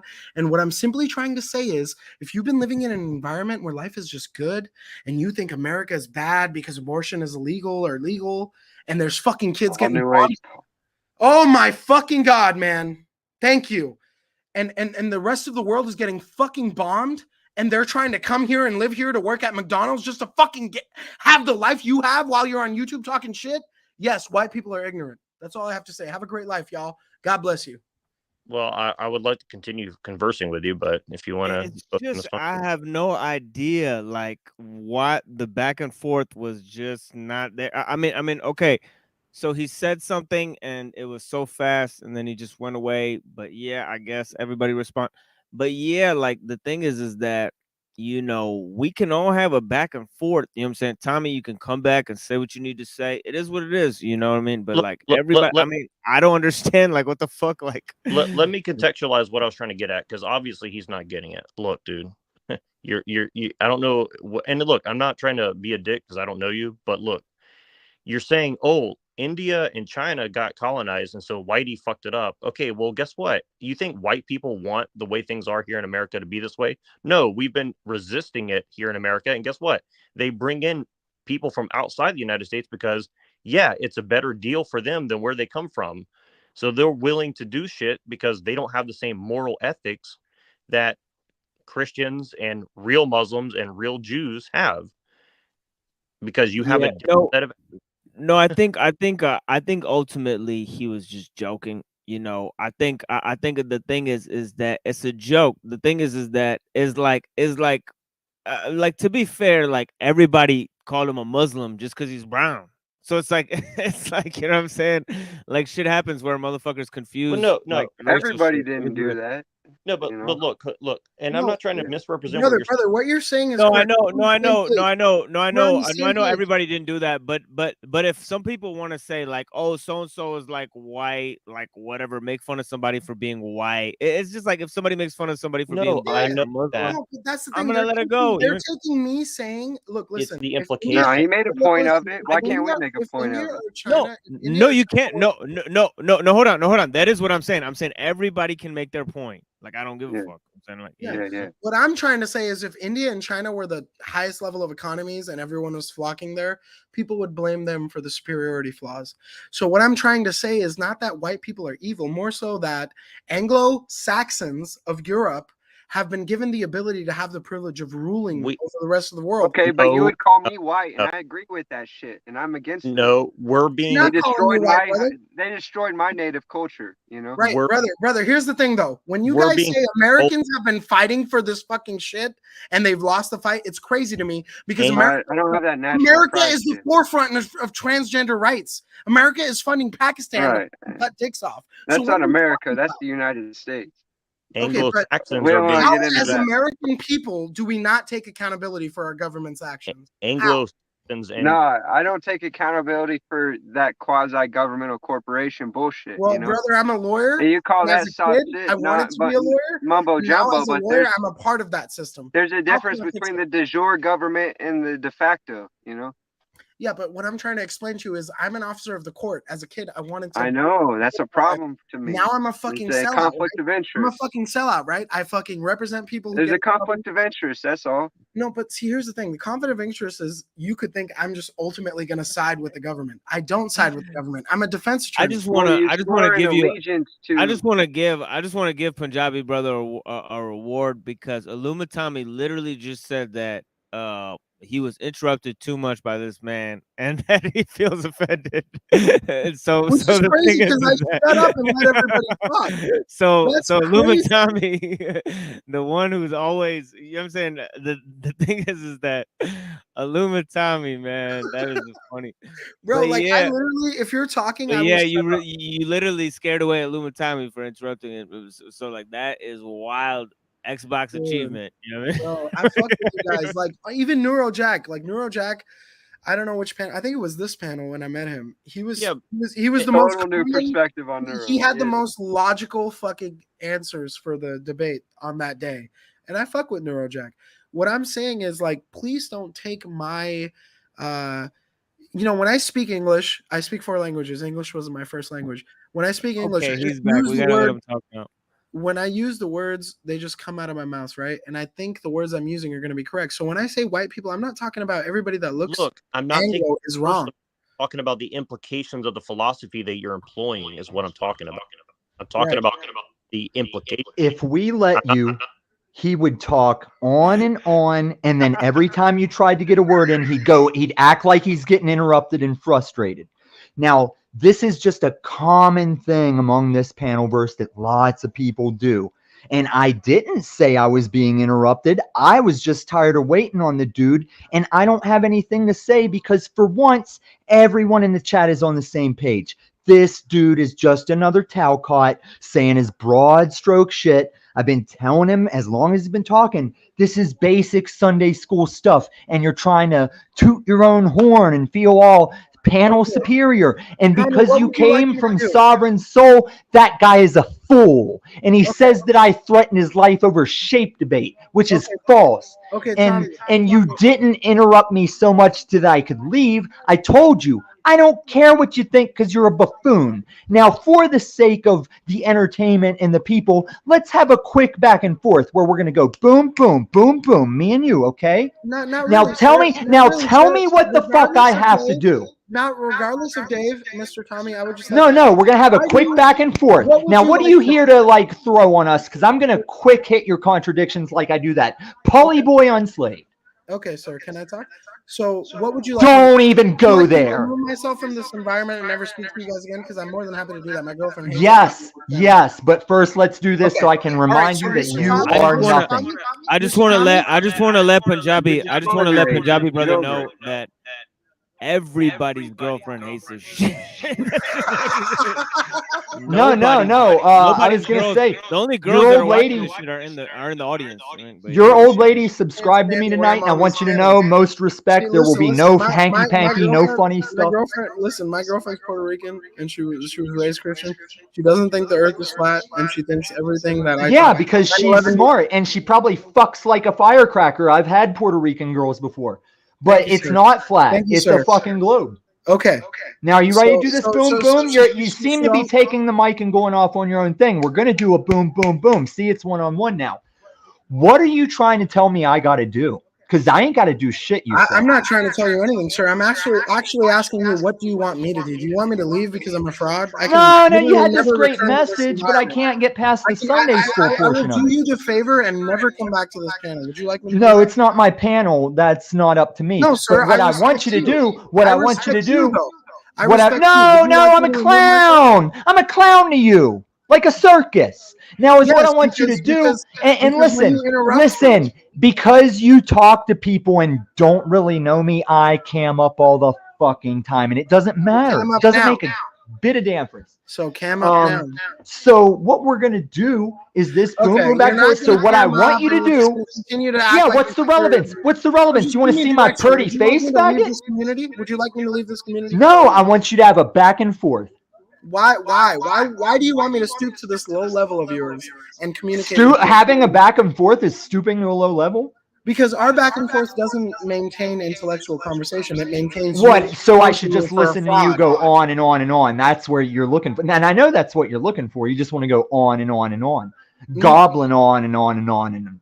Not at all. So I'm simply okay. asking, So then, don't you think a back and forth is a civil thing, a civil intellectual thing? Have a back and forth? Because I'm not going to. No. See, you were talking when I'm talking. That's not a back and forth. I'm trying to show you how. I'm a white man. Welcome to this country. Let's show you how to do it properly. You spoke and asked me a question, and I tried to answer, and you cut me off and said I'm talking over you. No, you said, "What do I want you to do?" I said, "I want you to have a back and forth." And I don't want to have a back and forth. What are we? Are you paying me for this? Oh, you're Micheling. See, here's your problem, and here's why no one respects you. Tommy, you can't stay on track. Oh, you're just being a contrarian. You're just being a contrarian. You don't want to get anywhere. Tommy. You're thirsty for an argument, and I don't want to spend my life arguing with people I'll never meet. No, I'm thirsty for a back and forth intellectual talk, and I don't think you're capable. That's literally of that. in layman's terms an argument. You just explained in idiot terms an argument. Now, do you know why I asked you if you were Muslim? It's not because you're brown. It's because you're up here going the oh, maybe that's How about that? Yeah, I don't do that shit. I do praise the Lord and pass ammunition. You're a fucking dropout. You only speak English, bum. No, I'm a college graduate. Spanish is the second language in America.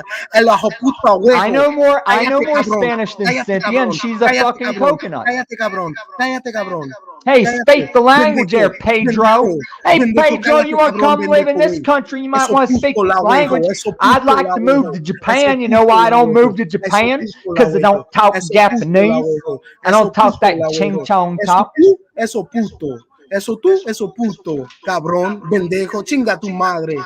Mi hombre la pinga grande, fucking faggot. You speak fucking languages other than English, and you think you're smarter than me? Shut the fuck up. I don't need to speak another language. I'm not leaving the country, boy. You need me to leave this? I don't need to leave the country, dumbass. I was born and raised here. What the fuck are you talking about? I'm a lawyer. I have more rights than you. Oh yeah, I heard it. I heard it all before. And you don't have more rights. You're a fucking bar hoe. You're a fucking bar hoe. And you know what rights you don't have? You know what rights you don't have? Benton, can you cue up the Star Spangled Banner? I'm gonna cam up for this faggot. Do you know what the kind of I'm gonna cam up for this spick faggot. I'm gonna show him what rights he don't have. Oh, he's got a fake gun. Check it out. He's a wannabe Taliban. He's a wannabe Taliban. Look at this bum. Your hairline is fucked. I'm not a wannabe faggot. What are you calling me a wannabe? No wonder you don't turn your camera on. Go get your girlie together. I want to tell her what a faggot you are and find out if she's got a dick between her legs. You're a bald child molester at 40. Come to Denver and say that, you left-wing liberal fucking faggot. If I'm a child molester, your country, your fucking state's gonna grant me fucking access. They'll be like, oh, Tom, if you're a pedo, come post up in the CA. 2 seconds to show us your fake gun and your bald hairline. Good job. Congratulations, you moron. Yeah, I do have a bald hairline, and I have these Chris Strokes This is a proportions. military shave, bum. This is a military That's not a military shave. I was military police, bitch. Oh, now you were give me your lawyer shit. What was your You regiment? weren't no JAG. What was your You regiment? wasn't no JAG. What was your regiment? What was your unit number? You fucking false valor stolen. I'm gonna let you call me a liar. So you're a veteran on YouTube? No, I'm not a veteran. Shut the fuck up then. If you were MP, you're not a veteran. What the fuck are you talking about? No, If you you're were so military smart. I want police, you you're to a tell veteran, me. dumbass. You're so I'm a smart. I want you to tell me while I I'm a look up military my baby. I have picture a link. cousin that's a Green Beret stationed in Guam. You just got caught lying, dumbass, with your fake. No, I'm not lying. Dude, you're so fucking embarrassing. Show the receipts. I'm not lying. These people know me. They don't know you. These people already know me. Gun, like you're in the Taliban. I'm in the Taliban. I'm a No, I ain't no Taliban, and I ain't got no. Well, I do have one fake. I have two. Come to Denver, I do have- Colorado, where they do more cocaine than anywhere else per capita in the United No, States. we do meth out No. here. Yeah, it's a fact. Denver has the most cocaine arrests than anywhere No, else. we have the most meth. Life. You guys suck at life. You're literally hippies that want to legalize mushrooms. No, I'm retired. I have waterfront property. These are real guns, and you're talking shit. Gun and turn your camera You on. love the world, and you'll probably go to hell when you Dude, die. Dude, your hair starts here, bro. What the? Yeah, fuck it are wasn't you always doing with like your that. life? If you I'm have 40 money- fucking 3. If you have money, you need to go talk to a hair transplant doctor. Why would I What the do fuck that? are you doing? This is okay. This is the back and forth. This is the back and forth I wanted. Why would you do? Oh, you want the back and forth because you're being. Yeah, clown? why would I go? Why would I spend my money to get hair? Literally, you look like a clown. Why would I spend my money to get hair, faggot? Answer me. Here's the thing. Don't call me gay because I'm not gay. No, you said I need to spend my money to go get hair. Reply. Why? Here's the thing. I'm gonna mute my mic and let you continue to embarrass yourself. You're embarrassing yourself like that little boy Mitchell. And you need to go have sex with that boy fucking partner of yours. Okay, Mr. Denver, Colorado. Can you hit? Well, I was also Winchester, Virginia, West Virginia. I've been all around, like your mom. What a fucking faggot. And see, my problem with TML is TML just takes every dog in that comes up on the porch and acts like they're great. I just want to like, know. this guy's a joke. Hey, Punjabi, please, can you just like turn off your YouTube mute? Can you mute your YouTube? The echo is like fucking painful, man. As soon as Neurojack tells us how bad for digging into Tommy, It's like really bad though. Like, So there's a what have problem. you It's accomplished so- here, Punjabi? Punjab? What Like, you it's just accomplished like here, Punjab? like something's wrong with your. Is your YouTube on? Oh He's yeah, I actually muted forgot. I right wasn't now. gonna be here. I don't know where it's Yeah, going it's not to. me. Like, Obviously, the brown guy gets yeah, no, suspected, but it wasn't me. no, I it wasn't just. playing my YouTube. Go quit YouTube I was down there again, listening. I can hear where it comes through. There was just two mics It on. wasn't me because I muted my Yeah, it mic was. and it was Yeah, still it going was. on, and you Yeah, thought it it was was me. Tommy. Yeah, it was Tommy for now. So But there you go. There you earlier, go. Again, the Muslim brown guy is the problem.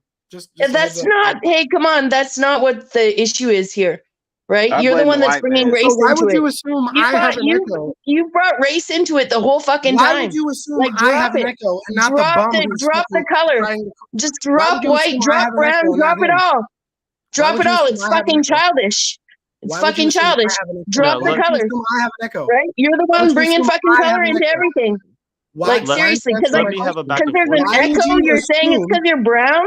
You're it fucking wasn't me though? It retarded. was Tommy. So you're literally getting proven to be an idiot. It wasn't me. It was Tommy, and you're saying I'm racist for asking you why you thought it was me automatically. I muted my mic. It wasn't So me.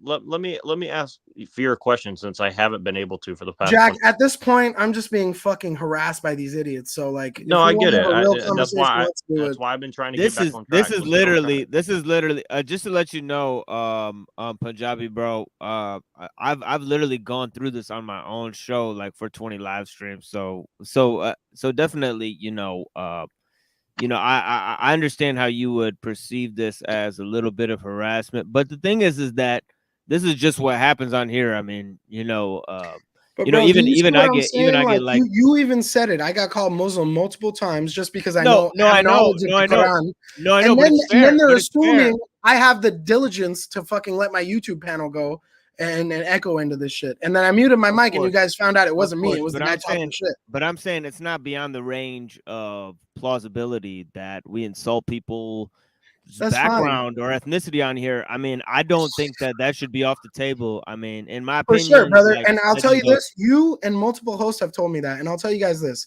if you guys want subscriber counts, you guys want more views, and you think this drama shit is what gets it, go for it. No, Let me just speak this out, brother. It's not about I honestly have had a very bitter taste with the YouTube community. We could be doing so much more. We could be doing so much more than talking shit to each other. Of course, that's all we do. I know, but I'm not here to reform everybody who shows up on an internet panel for the first time. For sure. And maybe I'm in the wrong for trying to be some kind of enlightenment activist on this shit. Maybe I'm wrong for that. Of course. No, of course. In the beginning, I'm just trying to see where they're coming from. And it's best done if I just let them go, you know what I'm saying, and let them just go how they want to, because that lets them be comfortable, because otherwise people are trying to hide who they are and all that type of stuff. Let me just respectfully say this. I love you guys, Neuro Jack, everybody, Machine Lies, Punjabi brother. You guys are all great, man. And I'm going to do myself a favor and you guys a favor and avoid joining these panels in the future, because the reality of it is... No, dude. Listen. You guys got to listen to me. My life... Just join it with thicker skin, you know what I'm saying? Because no, it's not about thicker skin. It's not about thicker skin. Of course, my life, the way my life is, right? I have a lot of problems in my personal life. I got a lot of obstacles I got to overcome. Brother, and when brother, I'm just trying to finish this sentence out. I know. When I come onto these panels, the sentence. I know. You've been finishing the sentence. The thing is that I got a lot of problems too. I definitely need lawyers in my life. I'm gonna send you a message later, because I'm dealing with some legal issues. Me too. I need lawyers in my life too. We all do. But what I'm trying to say is, I don't want to come on here and sweat my fuck. I don't want to perspirate. And fucking stress out and yell and piss off the people I gotta live with. I know. Because they look at me and they go, "What the fuck are you doing yelling at a monitor? Okay, get a life." Let me get. I'm trying to link up with you guys to maybe think I'm not crazy. To maybe think I'm not crazy, and there's other people out there who see the world the way I do. You got to be a sick fuck to endure this shit. I'm trying to have a regular conversation with you for 30 minutes. Can we talk about it now? I mean, this is probably the last time I'm ever going to do this shit, but yeah, so let's do it then. Instead of let's do it. So look, here's the thing. You came on here and said that we're all against this quote unquote new world order, right? So no, sir. You didn't say that? No, sir. I was on this panel, and the machine lies can tell me if I'm wrong. I was on this panel discussing evolutionary topics, which is what mostly my experience has been on here. But then an individual named Illumitami and an individual named Smith and Wesson joined the panel and wanted to call me a fake lawyer. Wanted to tell me I was trying to hoard the panel. Direct question: are we fighting? So, like, what are we talking about? I didn't join this panel to insult anybody. I just asked you a different question. I said, "Are we?" You said we're all here to because we're against the. I'm definitely not fighting the government, for the record. I'm just not got to talking get that about on the government. I'm talking about the cabal, the system, the whatever. Yeah. I'm not fighting anyone. I'm talking to Fear, not you. Just let You him. said we all. I've been waiting 30 minutes. Just let him answer the question, dude. I just got to correct the record. Did you not say that, or you don't believe that, or what? I genuinely believe that my intentions on this panel have always been to explore the thought that the mainstream narrative is false. Okay. So you understand. You're welcome to do that here, by the way. You know, Yeah. The thing is that nobody is stopping you from doing that here. That's the thing. It's just that many people here, you know, they're on their own like fucking warped version of what you're experiencing. You know what I'm saying, right? So they come at it like, oh shit, like yes, but like yes to what you said, but like oh shit, like not in that way, not the way you came at it through. You know what I'm saying, right? So it's like they believe everything. So that's why you have a unique opportunity, because they all agree with the basic idea of what you're saying, but not how you got there. So it's a way for you to explore with other people who may not think the same way you do, you know, and offer those opinions. Whereas before, because if you walked up on the street and started talking or started having conversations like this, we all know what would happen. You know, if motherfuckers were yelling at each other like this, I mean, it wouldn't even be possible. You know, some motherfucker would have gotten like, all right, I'm going to go get like, you know, 2 of my dudes or whatever. And it's just be like, you know what I mean? And that's just what it is. But it's like, we're doing a different thing. We're having an experimental time here. And that's what I'm saying, that, you know, you are definitely welcome. Faji, you're Punjabi, right? Like, of course. And you already know how we get. You already know how we get. We get like this with our family. Bro, like if any of you guys were at our house right now, we would feed you. We would take care of you. You want to live here for a week? In Kansas, we have a Gurdwara. Okay, across the street, there's another Gurdwara. The 2 Gurdwaras had a fight with each other and they broke apart. I'm not even lying, bro. Like it's like two temples right next to each other because they had a fight with each other. It's all the time. It's all the time because they're trying to grab the money. In the same city and shit, you know, in Ann Arbor and shit, they got fucking Buddhist temples right next to each other and shit. What I'm trying to say, what I'm trying to say is like, obviously, Gurdwaras are corrupt too. Any church, any committee where they ask you to donate to God, it's corrupt, right? Like we all know that. But what I'm trying to say is like our parents. I don't know what Machine Lie's background was, but like my background was when I was raised by my parents who came to New York in the 80s from India, and I was born in Manhattan. I literally was locked down in my Catholic school on 9/11 until 2 a.m. NYPD was individually transporting us to our homes from Manhattan Island. I lived in Queens at that time. That's where I was born, Queens, New York, 1993, April 27th. And I just, my experience here on this earth and in this country is simply this. This is the greatest country on earth. Everyone's trying to come here because anyone who's not here knows how easy it is to make it here. But people who seem to live here for too long start to think this is the worst place to be. Look, and that's my irritation. I agree with you on that, but that's not what I'm trying to get at. Yeah. You're more white than I am. What I'm trying to get at is that you're saying in one hand we should resist the system, but on the other hand we should work with it and within the system. And I'm not saying that you're wrong, but what I'm saying is it would seem to be a contradiction, right? And also on top of it, you're saying that it's our fault because we're stupid. And look, I'm not taking it personal. I'm just trying to help you understand. No, you guys aren't stupid. You're smarter, and you've been able to understand what mental health means, what psychological understanding means. Whereas like in India, kids will fucking literally kill themselves. Anglo-Saxons, but we're not in control of our own government. Yeah, but what I'm trying to say is, like, in India, you have the highest level of Yes. child suicide, because most kids in India, when they can't graduate and come back home to their But family, we're not in control of our own government here, just like you guys aren't in control of your own shit over there. That's my point. No, that's true. But what I'm saying is, there are civilians within our country that are falling hook, line, and sinker with this philosophy that's destroying us. Like, I can chop my dick off and have babies. Can I have babies, guys? Is there women in the chat? My fucking manly ass. Can I have babies if I chop my dick off and take estrogen every day? No. That you can't do that. So what I'm saying is, like, there's a level of advancement over here that has gone so far that it's allowed the evil to manipulate the people. And over there, they're so backwards. They're racist. But you're saying that we should go get property and go be lawyers and go. No, brother. I'm not brother. saying that you're wrong. What I'm saying is this: when I was 13, 14, 15 years old, learning about the Freemasons and the Illuminati, trying to tell people, including my teachers, my parents, about this shit, they all thought I was crazy. Now at 30 years old, these are the same people that tell me I was fucking right, and it's crazy that they didn't believe me when I was fucking a kid, and I was so ahead of my time. So what I'm trying to explain to you is this: on the physical realm, we're gonna lose this battle, because if you do the research, the dominion is not ours. It's the evil that has dominion on this realm.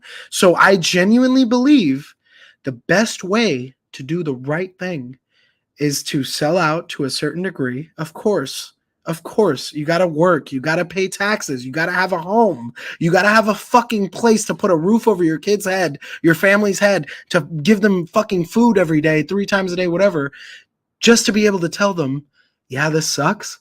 It doesn't make sense, but you still do it. You struggle to do the right thing. You struggle to help have a people you love. mortgage and a fucking license for your firearm and shit like that. Yeah, like, it's none of it makes sense, brother Mitchell. None of it makes sense, dude. I get it. I sound like You're a more fucking white than sellout. I am, by far, bro. You're more white than I am, by far. Probably, but this is what I'm trying to say, Mitchell, is that we're not going to win this game on the physical Why do you think so many white people are on drugs? There ain't no we. Why do you think so many white people are on drugs in this country? Because they I know already won. they can't win. Because we've been sold down the fucking river for 300 Yeah, but I think it's atheism. The United States was one nation found under God. And for the longest time, this country believed that, and it achieved so much. But lately, for the last 20 to 30 years, God is a fallacy. Well, right? okay, being lesbian and being gay is Wait a just second. as okay as being straight. Achieve so much. And look, I'm not saying that you're wrong. I'm just saying, when you use words such as "we've achieved so much," at the expense of what? To what end? That's the question. And a lot of white people don't want to participate because we don't like what we've seen the results to be. And then when you got, look, and this is not racist, okay? Yeah. I'm not racist. Look, I'm not. No, I don't think you are, brother. I don't think you are. We see people come into the My white country people and were the they original go slaves. along with these things that we don't want to participate in, and then you guys are going along with the system that we're trying to, like, stop by not participating in. Well, of course, we don't like that. You understand? Have you heard of the whites being the original slaves, Neurojack? Have you heard of the whites being the original? They weren't the whites; they were the Irish. Yeah, there was blue-eyed all Anglo Saxons because of the Norman invasion. Right. Yeah, Mitchell just stated it. All Anglo-Saxons are slaves to the system too, just the same way. Right. No, most definitely, brother. Look, I think what you're confusing. What I'm saying is, I'm not criticizing the entirety of everybody that has less melanin or fucking whatever to be the blame for what's going on. What I'm saying is, when you clarified, and I appreciate that. Sorry, I'm not saying that you are either. Just to be clear, I'm not saying that you are either. What I'm saying is that you understand that you're basically bragging that you're cooperating with something that we find. No. Okay. You're taking my vitriol negative talk towards Smith and Illumitami. No. I believe. And then I will apologize right now, Neurojack. I'm not saying. I apologize if I came off as some racist prick about white people, but I was just talking shit to those guys. Let me tell you this. It's about, you have to understand the implications of what you're saying. I'm not even saying that you're wrong. I'm just saying that you have to understand the implications of what you're saying. It's a reminder. What I'm trying to ask you is, I understand what you're saying. You're saying we have to sell it to some degree, and I can understand where you're coming from, and I've struggled with the same thing. What I'm saying is, you're basically saying we can't change it. So if you can't beat them, join them, and I'm okay with that. No, But no, let's no, no, no, call no. it what it is, right? No, no, sir. Yes, That's you not what I'm are. saying. No, I'm not saying that. You guys got to understand this, okay? When I was a kid and I would tell my dad, my dad ran multiple retail businesses like corner stores, gas stations and shit, typical of Indians, right? He drove a long haul truck and then he invested in small businesses, and that's what he did before he died. And in his businesses, he would have tills, and in the tills, he would have 1s, 5s, 10s, 20s. And you all know if you can fold the 20s, you see certain things. You all know when you look at the backside of the $1 bill, there's plenty of symbolism. And when I would tell my father about this stuff, he would fucking yell at me. I'm talking about like legitimate fear in a kid because his dad is yelling at the top of his lungs at him, telling me, why the fuck are you thinking about this shit? You can't change it. Stop focusing on it. Focus on school and get your shit done. This is not something you need to focus on. It's been going on since before my father and his father were alive. So my influence through my father, who is now dead, died less than 2 months ago because of his suffering from diabetes. He was 62 years old, a great man, a man who worked 60, 70, 80-hour weeks to make sure people like me could fucking have a life, my sister, my mother. He's gone now. And he would always tell me, you're not going to fucking save this world. So the best way for you to do this is to do what the fuck the people in more powerful positions are telling you to do, and then use what little resources you have to help the people you love and teach them the same strategy to get through this life.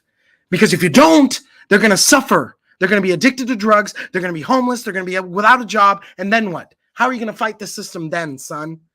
So I have that a is my completely different implication. perspective. I fought the system, and the system won. And the reality is, though, I'm not an advocate for the system in any sort of way. I think the resolution is separating yourself as much as possible. And that's the stuff that we really got to be talking about is, what that really means is that who we are and who they want us to identify as. And that's really important. I think that, I yield. I said what I wanted to say. I don't want to. You said a great point. I'm not coming at you personal at all. This is No, not you said a great point. Yeah, no, and go ahead, Neurojack. I just want to say in the chat, Josephia said, "This guy is so slaved up, it's disgusting," and that may be so, man. I like having. No responded, Look, listen. I like having $50,000 in credit. If my mom's sick tomorrow in this country, you're not a millionaire. You got to pay for those medical fees. I need that $10,000 ready to go to take care of my mother. Yeah, I look, need that. I'm sorry, guys. I'm sorry I sound like a sellout, but I'd rather be there to help my people. No, and just so you know, I'm not making this personal against you. I 100% understand the perspective that you're bringing, and I'm okay with it. But what I'm saying is you have to understand that, like, a lot of people, especially a lot of Christians, when we hear people talk like that, to us, we find it insulting, but not in the way that you think. It's because you're basically saying that the way that we see the world is basically stupid. And look, you may be Neurojack, do you see where you missed the step there? I never said Christians see it that way. The only people in America that are fighting against what's going on are Christians. What I'm saying is atheists are taking over the game. When I was a kid, the Pledge of Allegiance was a thing every morning. Now it doesn't exist. When you look at how there's over 100,000 children going missing every year, that's an FBI statistic. You walk into superstores, there's fucking pictures of kids missing every year. You get an Amber Alert, once a year? What's the Amber Alert by? Who runs Amber Alert? The fucking lady, Laura Selsby, who was caught with Hillary Clinton trafficking the children in Haiti? Like, it's sketchy, man. So what I'm saying is Christians are not who I'm talking about. I'm talking about the whites who have forsaken God. I'm talking about. Okay. Well, now you're talking to me. So I'm the white dude that forsaken God. Okay. Yes, sir. What? Yes, sir. What exactly am I doing? I don't think you're doing anything, sir. I just think that the people who no, everything that you've accused Tommy of, you're actually accusing me of too. Like, I don't cam up, I'm this and that. Well, no. The whole thing with me and Illumitami was just a simple man-to-man thing. You don't do what you do, you're a piece of shit. Okay, cam up. So please don't affiliate me with my argument, which I'm embarrassed of, with those people. That's why I left the panel, because this is not what I want to do. I don't want to spend my time talking shit to people. So break it down to me. What I'm trying to break down simply is this, sir. atheism? What I'm trying to simply break down is this, sir. Some of the greatest conversations I've had about my reality are with atheists. But what intimidates me, because religious people don't even want to get there, atheists will actually talk to me about it. What intimidates me is that the atheist philosophy has taken over the Western world in a way where, as a boy, what is the atheist philosophy? What is the atheist philosophy? Let me explain it to you. As a boy at 6 years old, if I want to dress up as a girl, a counselor will force my parents to ensure I get my dick chopped off and get a sex change. So that is the atheist philosophy. When you don't believe in a higher power, anything is good. Okay, which manifesto are you specifically referring to? No manifesto. The Karl Marx manifesto, the Communist manifesto, right? The communist. Okay. So not the in atheist. China, you can't believe in God. They put Muslims in a concentration camp. Not the atheist, but the communist. The communist is an atheist. The government of communism is atheism. You don't believe in religion or God. Technically speaking, the American government is atheist. That's what I've been arguing. Right, That's what I've been arguing. But it was always been that way. No, yes, sir. It was found one nation under God by Freemasons. Our founding fathers were Freemasons of the Scottish Lodge from England. They were God-fearing men. I'm a former Mason. What did I do next? Well, I'm a current Mason. I don't know what a former Mason okay. is. Well, I joined the Scottish Lodge in California, but the reality of it is I didn't want anything to do with it because people in that field are obsessed with themselves being God. They think they're the embodiment of God, and I will never abide by that. I have to take a shit every day. My teeth decay. I have to brush them. If I don't, I get cavities. So I am no God. I am a man in the image of God, but I am no God. Break it down to me. Is it everybody is a problem? Somebody's a problem? Who is they that you keep referring to? I think this is where Neurojack and I are on the same page, but not. And it's simply this. He and I both understand there is an evil presence that is controlling the world. And I just don't think we see the same path to it. My path to it is people that don't believe in God are the ones that are helping this problem. Go back. Who is they? The bloodline of Cain, the 13 royal bloodlines of the Illuminati, the Rothschilds, the Rockefellers. Who are these people? Point your finger at them. 44 of our U.S. presidents, the European aristocracy, the bloodlines of Cable through Babylon, through Rome, essentially everybody that has control of BlackRock, Vanguard. Elon Musk's mother was a South African model. Bill Gates' mother founded MBM, one of the founders of IBM. All of these individuals that we are told innovated and succeeded on their own accord. Didn't happen. Everybody famous? You know, I'll tell you this, man. I've heard that most people that are famous are clones or doppelgangers, but I don't have any evidence to support that. What I do have evidence is the people that control the resources of this world are heavily involved in a club. And like the great George Carlin said, it's a big club and you're not in it. And I feel that way. And I think if you don't believe in God, that's the first step to be in that club that we're not in. And I may be wrong, brother. I may be wrong. I don't know. I guess it depends on who that club is. I'm never going to be a president. That's never going to happen. I do participate. Commission, the Bilderbergs, you know, all these, you know about these people, right? These people that meet up once every 2-3 years and they hold positions of power in governments, and then wars happen or certain policies are made that affect the economies of the world and make our lives harder. Like, you know about this stuff, right? I would imagine you do. It sounds more like there's like a lot of vague claims of who they are, because it's just a lot of switching around. Well, if I was to go down the list of individuals by name, I'd spend the next hour explaining them to you. But like, you could literally Alex Jones. Here's a really good idea. Alex Jones broke into the. Here's a better idea.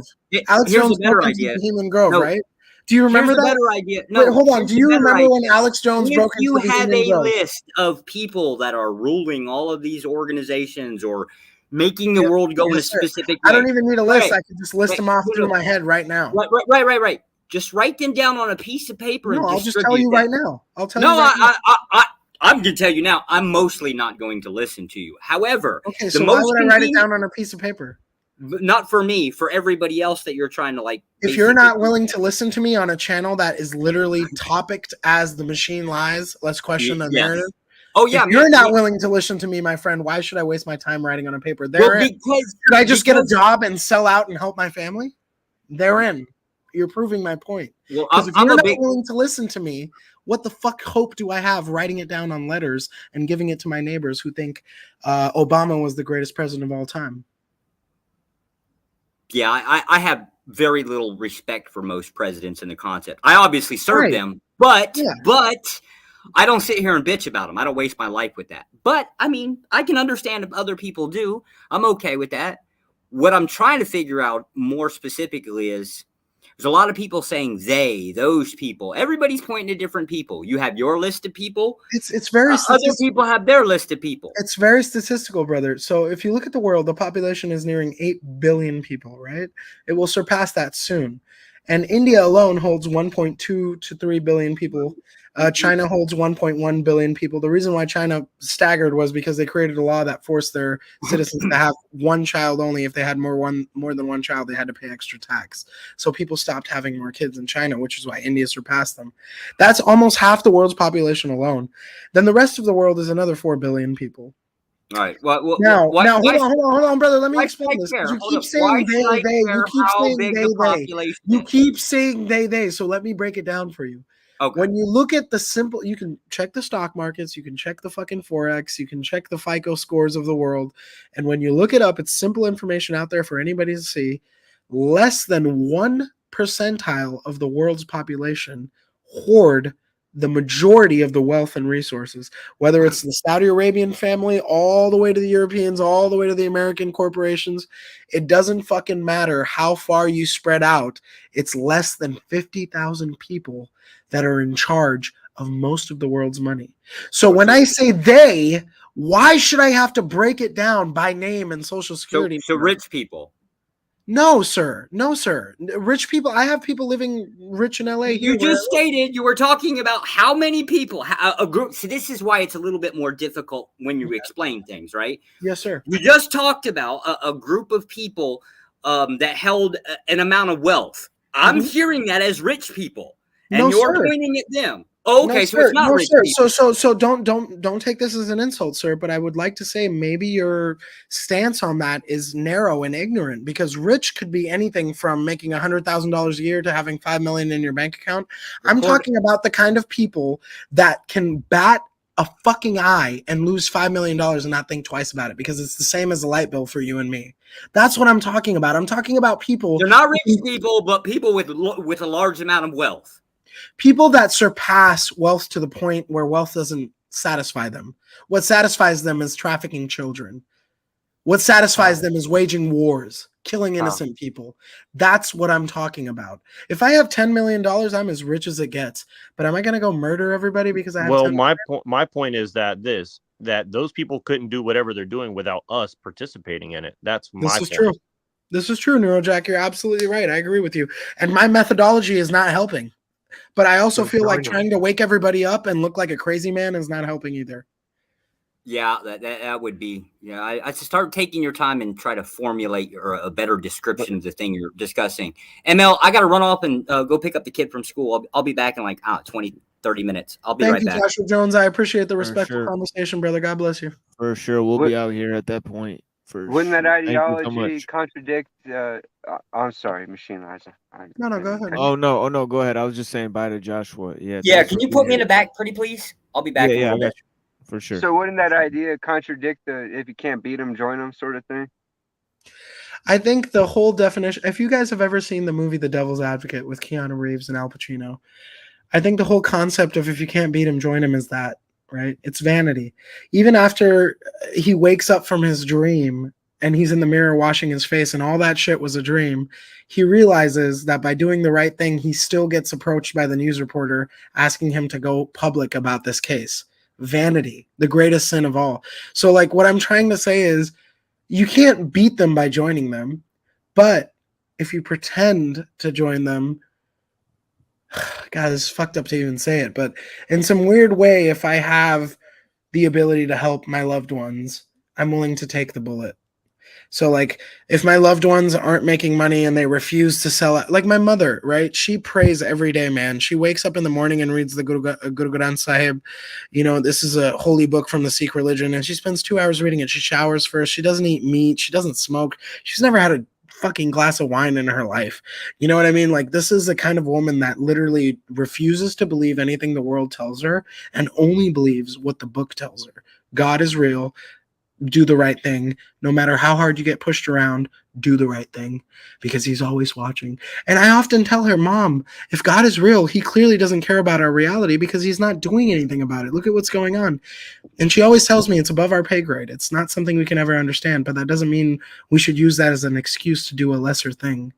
So, you know, I will always fight to say that we're not going to beat these people on the physical plane. The only way we can beat them is through our hearts and our spirits, by understanding that the devil is real, this is his realm, and God is real, and we are God's children. We are all one, regardless of our race, creed, whatever. And I'm sorry for mentioning white people so many fucking times when I got heated, but what I'm trying to simply say is there is something about the reptilian Anunnaki genetics. And if you follow that through into the European bloodlines, you follow that through into the inbreeding. Why did all these kings and queens fuck their cousins and sisters and brothers? Because they wanted to keep the blood in the clan. No, I don't I mean agree. to come I at think all that white people. I can just take think that there's even something a going step on. deeper. I agree with that, and I can take that even a step deeper because I trace that back to some, sick shit, with the invasions on our culture. So, Yeah. I think there's something to that too. Or they needed some of our bloodline for certain reasons. But other than that, I think that those guys are the aliens. But shit, I forgot. There was a point that I really wanted to make. I forgot it. I'm sorry. I yield. No, and you know what you're saying is great, and I just gotta say to chat. Somebody in chat said Gordon Zolo willing to fight, but not in the physical plane. Look, the United States military spends more money than the next 8 countries, guys, combined. We're like preparing for an alien invasion. There's no necessity for us to have the level of military power we do, right? So what is going on here? When you look at Operation Dominique, Operation Fishbowl, it is an actual military operation where after World War II, we launched freaking nukes or whatever kind of missiles they claim to have into the atmosphere, right? When you read the Bible, there's a firmament. So I don't know if this stuff is real or not, but as I get older, let's get Cynthia in here because I see. Yeah. What's up, Cynthia? And she loves to talk about the Bible too. So And I do remember what I was going to say, Cynthia. I'm sorry if you hold like just 10 seconds. It was when you mentioned that God is one. I think that how I interpret that is that requires this separation, to bring balance to the whole, and that's all I wanted to say. Good to see you, Cynthia. You too, Mitchell, Neurojack. I think we had a good conversation last night. As always, machine lies. Yes. Fear your mother. I've never been on a panel with you. I've never seen you before, but I have to tell you, I pretty much align with everything you had to say as far as taking prayer out of school and how it's made a change in the world. I'm probably the oldest person on the panel, so I've witnessed the change of when prayer was taken out of school. I remember that fight. I remember when being a Black person with a white person was just so taboo. I remember when HIV started and you had to be in full gear before you could even step in the room, and just to see how everything has changed in such a short period of time. It's interesting to see in where it's going to be in the next 40, 50 years. And from what I'm gathering from what you're saying, we're going down a wrong path, and it's just going to continue to tumble more and more and more. So I do appreciate everything that you have to say. Well, and people would recognize. God bless you. Thank you. I appreciate that. You're welcome. You just stop putting your kids in the public school system, right? That would be problem solved.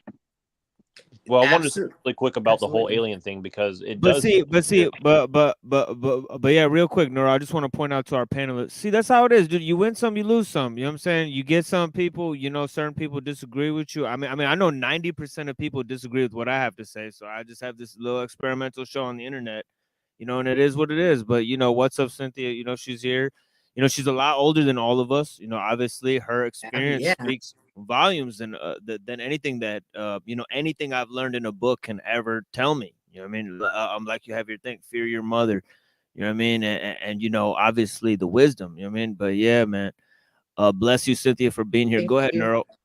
Oh no, not. I just want to say I'm happy that you know Mitchell stayed and fear your mother stayed because yeah, look, I live for the conversation, so don't take anything personal here because this is not. I don't get personal with people. That's why you know I not because it's not interesting, but because you know we're trying to get to you know some level of truth. I think is what we're all trying to get at, right? But anyway, so thank you for doing that. I want to say something on the alien thing because I do see that as a whole thing. And again, like I'm not saying that you're wrong about the whole you know reptilian bloodline, all this. Like I think that that's a more plausible than you know the narrative that we're given about how things work, right? So that and again and so you know and I even think that a lot of Christians should use that as a kind of working guide because you know a lot of Christians they are being given a certain interpretation of what things are what's going on and again, you know, for me, the question that I find interesting for Christians in particular,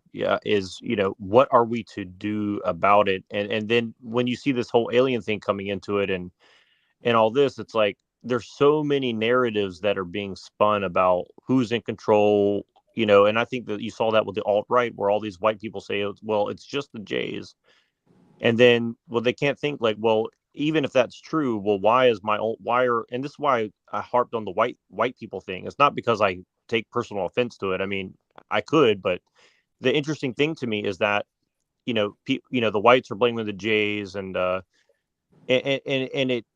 The truth is, like I said, it's just it must be much more complicated than what we think it is. So for me, when I hear someone say, "Well, it's reptilian bloodlines," that makes more sense than, well, it's just the Jays, or you know, it's whatever other bullshit conspiracy theorist thing is going on. You know, like obviously there has to be some level of secret society. There has to be some level of like secret belief structure. You said something very interesting last time you were on here, which is that every person that you know, and with any kind of like power position, I guess is the simple way to put it, are very spiritual and they believe in this kind of shit, right? And so that's kind of what I wanted to get you to talk about. That's why I didn't mean to dive off into the racial thing, but this is why I brought it up. I just want that to make that clear. Like, can you get into what these people believe who are in these like middle management positions?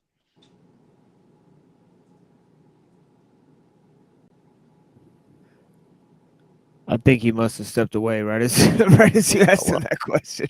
Well, shit. Well, I think didn't he touch on it when he said about the child trafficking and the different types of behaviors that we were seeing? Was that what he was saying? If the further we step away from religion, we're going to start seeing this type of behavior more and more and more? Well, I think it's always been going on, but yeah, I think that is what he said. Yeah. So, but I also, Neurojack, when he was talking about his father and how his father got mad and told him, "Why are you thinking about that stuff?" And then his mother telling him how just focus on what you could help. Like, that's not bad. That's not a wrong way to guide your child. My dad says all the time, if something doesn't make sense, like if something doesn't make sense, it means you don't have a piece of the story and it's not for you to know. Yeah. And of course, but again, this is why I bring up the whole white people thing or whatever. And again, it's not about the race, really. I'm trying to get to the point of like, you know, a lot of poor Americans grow up and their parents don't guide them in that way to go and participate in the system.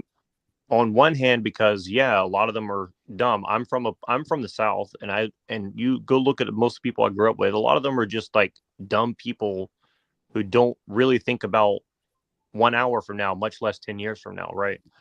And again, am I shit talking all white people? No, but that was generally my experience of a lot of them. Having said that, the other side of it is, you know, what are we to do when we see the system is like obviously not having our best interest in mind, and they're the system is sorting and looking for people who are either desperate or just in a pragmatic frame of mind, and they're willing to put themselves in positions. It doesn't matter their color at the end of the day. I mean, why are there so many? I've been through that shit, and that's why I stand here today or sit here, you know, so passionately or eagerly trying to get my perspective out. Is, you know, I think we all, not that because I think I'm special or important or whatever, it's not the personality politics that I like to get into. Yeah, I think we all have a valuable perspective, you know, as long as we can figure out how to communicate it with each other. And because I just think that there are plenty of solutions. You know, I have what I'm trying to say is it's hard to simplify, so I don't want to like ramble on, but you know, I really want to have conversations about this stuff and kind of like dive deep and participate in the conversation. So yeah, like that you said, you know, it's not personal.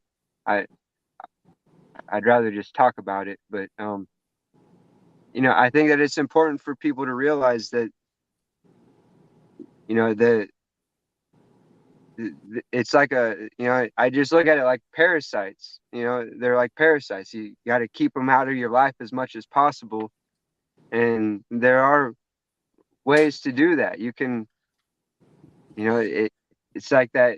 It's the de jure government and the de facto government. You know, we can't really even talk about it because people aren't interested in that stuff. But really, that'd be the solution to all these problems. And it seems like a lot of people are put in place to kind of perpetuate these problems and not really talk about the solutions. And yeah, and the thing is, Mitchell, like a lot of guys like you and Wizard, you know, a lot of people aren't really listening to what you guys are saying, which is that. But me and Wizard aren't even in the same category. Like, we disagree fundamentally on so many things. Like, oh, I know, but what I'm not trying to throw it together, but what I'm saying is, in general, it seems that you guys are saying do not participate in the system, right? Like that's kind of what that's not what I'm saying. Like, I'm saying just recognize it for what it is, and by let me just, for the sake of conversation, put it like this. You know, it's improper terminology, but like I have a driver's license, but in reality,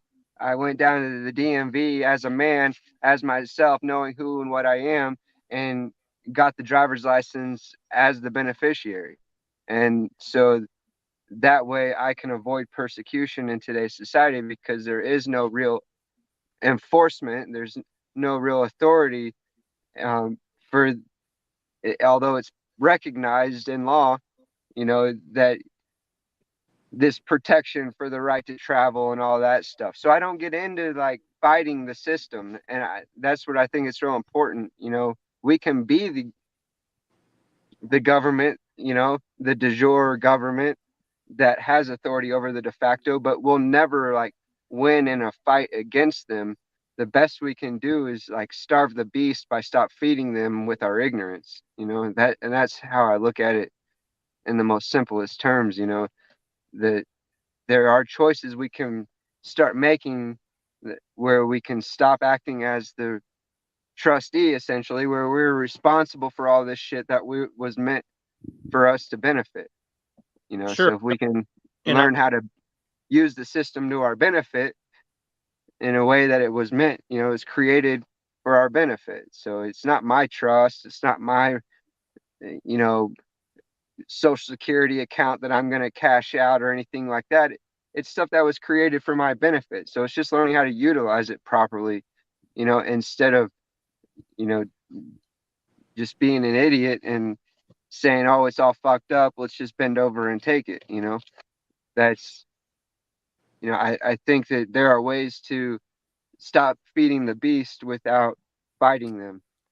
You know, you don't want to be an enemy of the state belligerent. Well, yeah, and look, I'm not, and that's the thing is, a lot of people always say, "Oh, you're a Fed, you're a Fed." It's like I'm literally and I'm not saying you are, but I'm saying like I'm literally not talking about fighting the system. I'm talking more like along the lines of like, a Gandhi or someone who just says, just don't engage, don't participate, pull away. And I'm not saying that's the right thing to do. What I'm saying is, I could easily see a Christian saying something like a Gandhi, where don't engage, don't even give them the excuse. And again, I'm not saying that that's the right thing to do. What I'm saying is, I'm trying to get a juxtaposition of these people. Like, you have the Trumpers are saying, "Oh, we need to tear the whole system down," and then you have these other people who are like, "We need to just join the military and support the system no matter what." And then you have other people who say, "Well, be half in, half out." And again, you know what I mean? Like, I'm interested. What category? Which one of those categories do you put me in? I don't put you in a category because I honestly don't know you well enough. I'm just trying to say, Well, like, based I'm on always. what you know, what would you conjecture that I would jump into?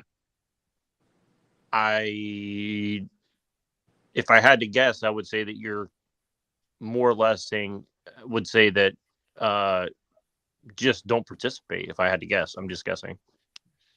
And I'm not saying that because I don't think we have a system in place that really protects the the sick or the young or the elderly. So I think until we take back that responsibility, we have to realize we've delegated those responsibilities off to others, and so really that's what we're complaining about. And I think the solution is to if there is wrongdoing, make those claims known, and make the wrongs more right, and move on.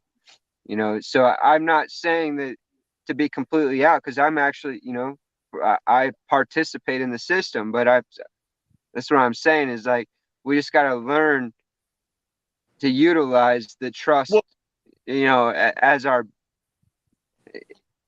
Well, I don't you got participate as in like get a driver's license or go to work or pay your taxes. Like, I don't mean like that either. I mean more like along the lines of like, if you're working within a more direct position of, like, let's say that you're a senator or, and no offense, but a lawyer, or you're someone who's an active participant, you're a cop. Well, I've worked with all of those guys. I've worked with city managers, with city attorneys, and people in government, and that's what I'm saying is, like, I've dealt with governors, and I've dealt with the government, and the people that are in you're not going to fix that system, you know what I'm saying? So there is.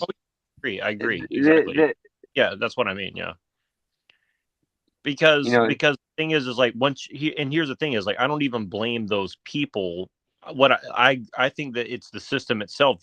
You can't get beyond a certain position without, you're going to have to compromise fundamental moral positions in order to get to a certain level to get high up positions Yeah. in these systems. Yeah, Right. I think that's common sense. I mean, I don't think anyone's arguing that against Yeah. that at all. Yeah. And no, and that's what I mean by not participate, is what I mean. It's like, you're not trying to vie for further and further. Well, I get that that's what you mean, but I'm saying just being ignorant and going down to, Department of Health and Human Services and getting a food stamp card is participating in the system.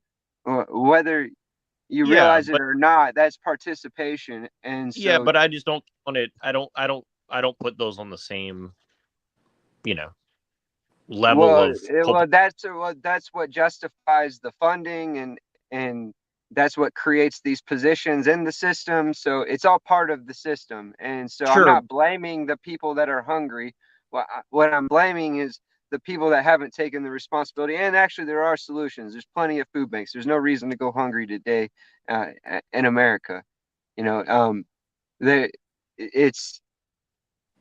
Well, yeah, but the thing, yeah, and I'm not really disagreeing with you, but I'm trying to tease it out. Like, for example, like, a lot of the food banks where I live, you have people who have plenty of money, and they're just going to get stuff there because it's free. You know what I mean? And Sure. And And you know, and Yeah, that's the those thing is people like should be charity fucking always. prosecuted if you ask me. But you know those are the ones that made it really hard for me to get help in the system, and that's what forced me to realize that it was a business. You know, exploiting my weaknesses was the business. You know, so I had to get out of my head that these people are there to help me, because that's not at all. I'm there to be subjected to them. You know, I'm there to be, you know, fodder for their business. That's all it was. And so the only way I was able to get better, there was no way to get better within that system. It's designed to keep you fucked up, and if it's not responsible for fucking me up to begin with, you know. So you know it's in a large part it is me, you know, making the decision. And that's, I think, part of the discussion that keeps coming up. In other words, is, you know, are you blaming the system, or are you blaming the people participating in the system? And really, I had to take responsibility for myself and blame myself for participating and having these expectations, because expectations are really just, you know, sorry if I'm grandstanding. If you want to cut me off anytime, Cynthia, I won't be offended. No, Anyone. I think y'all are both talking about two different systems. I don't understand think the so. system. You're talking about the system of yeah, let's define the system real quick. Right. So from what I hear from you, Mitchell, you're talking about getting the driver's license, using the system. I'm gonna say food stamps, WIC, Medicaid. And he defined it as the people in power, right, like and he's defining positions. it as And I clarified my position is that it's the people like me that are justifying those positions and the funding.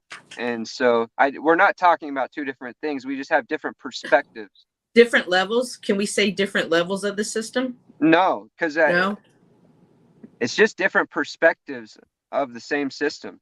He's talking about higher up level positions, and I'm saying people like me, because it keeps coming up in conversation. I'm not bringing this idea up, but who's to blame, the system or the people?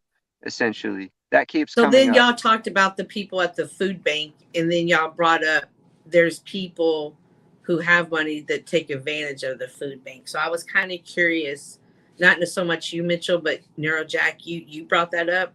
So how did you know? Like, because they had nice cars, or because he's not here? Oh, NeuroJack left? Yeah, he might be back, but yeah, he constantly just falls out. But yeah, I think he obviously didn't mean to do that. But yeah, he'll be back. I think or he's trying to get back, but I don't know. He said my phone is about to die, and he's got to charge it up. so yeah, so he's actually gone for now. All right, well, it's just that you and us he's three. probably listening Right. But yeah, Right. he's not gonna. Yeah, the StreamYard, it just drains the shit out of your battery. So if you're not on a laptop, Oh, it yeah, it flies sure off. does. Yeah, it flies off. Yeah. Yeah, so y'all were having really good conversation, and then I really liked the stuff that Fear Your Mother. I wanted to talk to him more, but he fell off. Did I run him off my machine line? No, Fear Your Mother's. Oh, he might be absent too. Should I yield? Yeah, I think he just had some type of family thing, or Did I run him think off? maybe he just turned his cam and his mic off. He probably had to go deal with something. Hopefully he's okay. So Now he's Sikh, right? Did I hear him correctly when he said he was Sikh? That's right, Sikh. You know, and you know, I'm Punjabi too, but not all Punjabis are Sikh. Some of them are Muslim. This makes sense for your long hair, because I always wondered about your long hair. Yeah, the long hair, the white skin, and the green eyes. You know, it's all because I watched a documentary about Sikh people, and then I sought out a Sikh spot in my neighborhood just to go there, because I don't want to bring it up because it's kind of sad, but remember there was the shooting after 9/11 and they targeted what they thought was a Muslim, but they hit the That's Sikh right. church. That's right. They And shot I the wrong felt place. really bad. And so I don't made it know a why point. I thought it was funny. I was like, this is so sad, but it's funny. Like, I don't know why. Yeah, because I was thinking you're an idiot. Yeah, that's why I was like, that's so. You That's don't such even a, like a funny know mistake. who you hit, and you hit the nicest people. Like you hit because I to be watched the that, like- documentaries about them. Yeah, I guess just to be like that hateful and that sure, and to be that stupid at the same time. It just felt like it was hilarious. No, he just saw the turban, but turbans, yeah. that's all he saw. Oh, And yeah, that was that's funny. Like if you look in history books, like Muslims and Jews and Persians and everybody's wearing turbans. You know, turbans was just if you were like in that, like it was just like a style. It didn't have anything to do with Muslims per se. But yeah, it's interesting that they conflate Muslims. And actually, if you look at one of the Google searches, one of the top Google searches after 9/11 was, what's the difference between a Muslim and an Arab? So, you know, it's actually interesting because most Muslims in the world are not Arab. They're not? They're not. Yes. But most Arabs are Muslim. Now, when you say Arabs, are you talking like Saudi Arabia? What is Arab? Like Arabs are Semitic people. So they would be Semitic, technically Jews and Arabic people. You know, so I don't know, because people who were not Canaanites, but were part of that region were still called Arab, you know, so everybody who's not a Jew that's from the Middle East is basically Arab somehow, you know. Okay.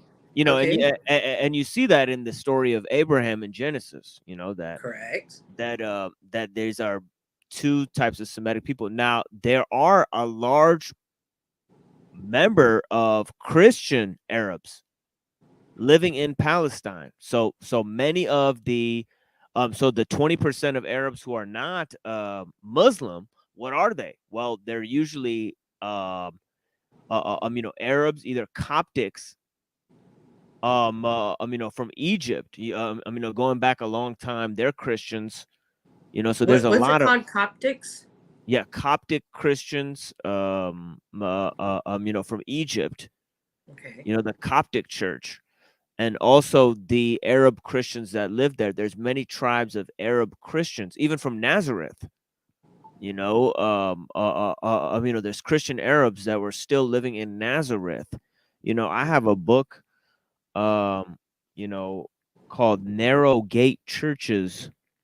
It's a fascinating book. I'll see if I could find where the hell I put it right here. But yeah, I had this book here that I was gonna read from. It's called Narrow Gate Churches by Atala Mansour.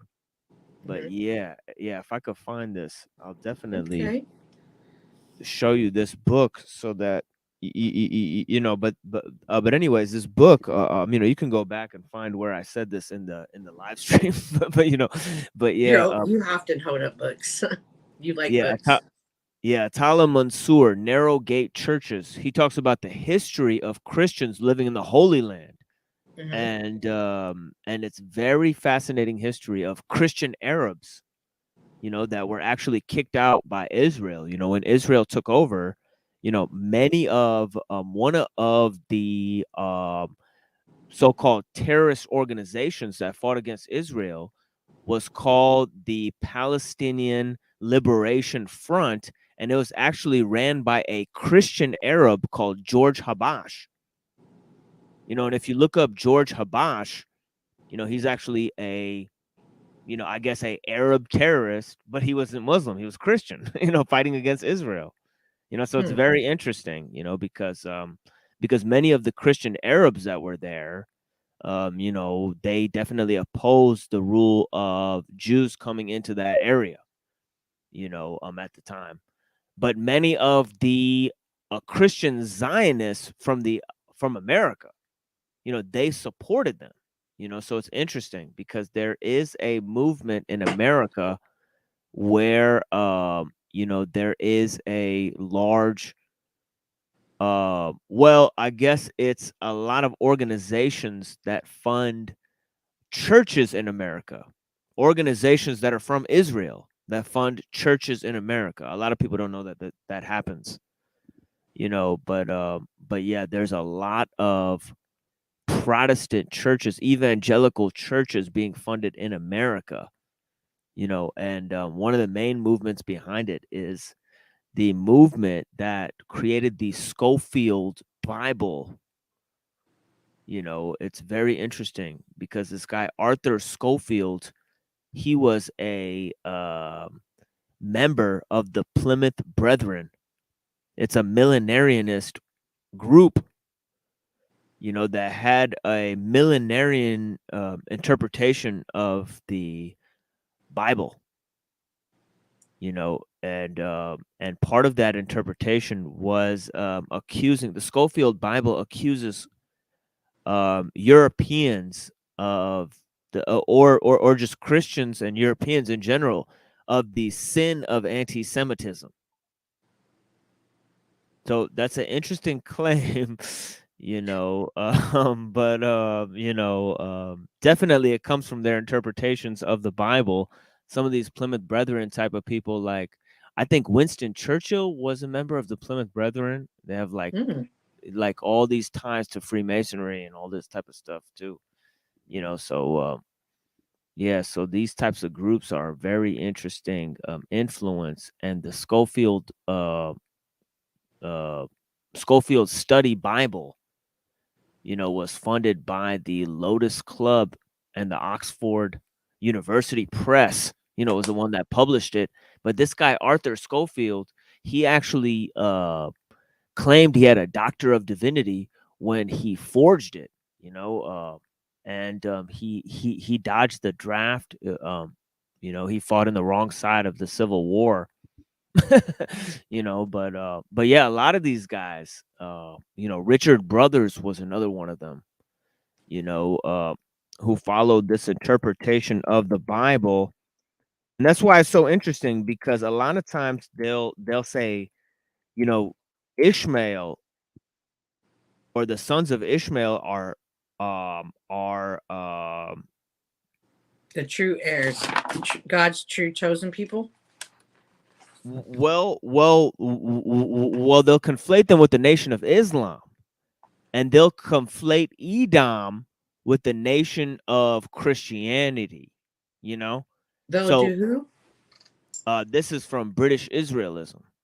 Okay. You know, you know, and it comes from the Talmud, because the Talmud will say that Edom and Ishmael are and it's more so in the Zohar, but in the Talmud it says that Edom and Ishmael are going to go to war with each other, and then after that Israel is going to rule the world. You know, so it's this whole plot. So who are the Edoms now? Because I hear you, like, I'm kind of naive. Like, is Palestine, is that considered, would that be a Muslim territory? Like predominantly Muslim? Well, it's mixed, you know, throughout the ages. So roughly speaking, you know, well, you know, I could give you from 400 to like now, you know, BC. So this is what I was going to cover on my show, is like 400 BC, you know, the Jews are in, you know, enslaved in Babylon. You know, supposedly because they're freed by Cyrus the Persian. But Cyrus the Persian, I mentioned in this show that he was actually a historical figure that was mentioned by Xenophon the Spartan. So I just say that he had to have existed around that time, you know, 400 BC or something like that. So the Jews had to have been in Babylon at that time, you know? So then they get freed, from Babylon by Cyrus the Persian, and they get brought to Judea, right? And then they're kicked out again by the Romans. You know, so then Rome takes over in the 1st century, and then they destroy the temple. This is in 70 AD. They destroy the temple, you know? Then the Jews are in diaspora. What is that? That means that you know, well, you know, there's terms for the Jewish diaspora and the African diaspora, and you know, whatever, you know, diaspora basically is when people lose their country or whatever, their place, their native place of inhabitant, and they spread all around the world. You know, so the Jews are all over the world now. They're in Europe. They're in you know, parts of the Middle East. You know, they moved to Spain. You know, during the 11th century, there's a huge population of Jews in Spain. They're called Sephardic Jews. Okay. You know, and some of these Sephardic Jews, they return to England. You know, and they become very wealthy in England. You know, and there's also the Ashkenazi Jews in Germany. I was about to ask, are there Jews in Germany? Yeah, there's Jews in Germany. There's Jews in the Middle East, living in places like Iran and Jordan and stuff like that. You know, so there's Jews all over the world. You know, so and then, isn't there the temple that's now the mosque, and where's that at? And is everybody trying to get closer to that land? Well, that is a land that is called, you know, that is the land now that is called this area right here, you know, it's called the West Bank. You know what I mean? Okay. So it was originally annexed to Jordan. Okay. You know, so they called it Greater Jordan at first. Okay. You know, and then when Israel went to war with Jordan, which Jordan actually supported Israel. It's interesting. Okay, because the country Jordan, they were invaded by the Palestinian Liberation Organization. You know, this group, the PLO, you know, that was ran by this guy Yasser Arafat. Are they good? Is the PLO, are they good? Or are they bad? Are they savage? Like, I can't decipher. They were a freedom fighter group, guerrilla war group. Okay. You know, that was fighting on behalf of the Palestinian people, but they were ousted. Now, Israel and America funded Hamas instead. Okay. You know, so instead of the PLO was ousted. You know, they went to war with the PLO. They put in power in Egypt, almost put them in power. I mean, they didn't directly put them in power, of course, but they kind of did things to basically make sure the Muslim Brotherhood came in power in Egypt. You know, for example, like some of the members of the Muslim Brotherhood like work for the CIA. You know, so that was one of the key factors. You know, but yeah, because they started this Wahhabism. You know, the PLO? No, Israel and the United States funded Wahhabism in the Middle East. Now, you would think, why the hell would they fund radical Islamic groups, you know, in the Middle East? That seems retarded. You know what I mean? But the reason why they did that is because they were fighting a war against the Arab nationalists at the time. Okay. So Israel and America were fighting against the Arab nationalists. Okay. You know, so people like Gaddafi and people like Gamal Abdel Nasser and stuff, they didn't believe that Islam should like lead the country or anything. They just believed like, you know, it should be like socialism and like you should fight against the West and stuff like that. Okay. So they were in a battle against colonialism, and the Americans were fighting against the Russians in the Cold War. So they wanted to stamp out communism. Okay. So when all these Arab leaders were like, let's battle against the West by forming this communist government, they were like, let's just fund the Islamic groups that they're fighting against, you know, because it's like divide and conquer. You know what I mean? Right. Okay. So yeah, so then they funded the Arab groups, you know, and also they supported the Zionists. Okay. Because the Zionists, this area, the Middle East, is a huge trading. I mean, you could think there's one piece of land, you know, in the Middle East. There's no such thing as a Middle East. East of what? Right. You know, it's really just the bridge between Africa Europe and Asia. You know, So is that the land that everybody's fighting over? Oh yeah, yeah, because the Okay, situation, because it's the one piece of land that connects Africa, Europe, and Asia. You know, and that's why they call it the Middle East. You know. Got you. Okay. Yeah. I remember the Cold Russian War. I remember Gaddafi. I remember his statue coming down. I remember the air in the media at the time. So you saying that just now it all made sense to me. So thank you for taking the time. It's all just connected. And really, the big thing is in 1895, this man named Theodor Herzl. You know, if you want to know anything about what's going on in Israel today, you know, you have to look up the founder of Zionism, Theodor Herzl. He was not a Messianic Jew at all. He was a secular humanist, you know, from Switzerland, of all places, you know, and he wanted to start and this is why Israel is a parliamentary European style government today. You know, why is Israel a democratic European style government ran by Jews essentially from Europe? You know, you have Ashkenazis from Germany, you know, and you have Russians from Lithuania and Poland and those regions. You know, those are the majority of Jews in Israel. They came from Europe. Yeah. You know, so why is Israel? Why is it not a theocratic government? Why is a European style nationalist movement that was doing battle against secular Arab nationalists? See, that's what people don't understand. You know, it didn't begin as a religious conflict, but it was founded as a religious issue. Right. Because it's Muslims and Christians and Jews historically fighting in that one land, you know? Right. And because of the fact that, you know, Israel is a country that was established by the British government. You know, so it's established by European Jews and the British government. So it's almost like 100% a Western quote unquote creation. And you know, I'm gonna pull this up right now so I can present it real quick, because what you're talking about is so deep that people, if they don't know who this individual is, it really doesn't make sense in regards to how they plan this. And think, you know, we think of our days as, you know, we're individuals. We like to think of our days from a 24-hour perspective.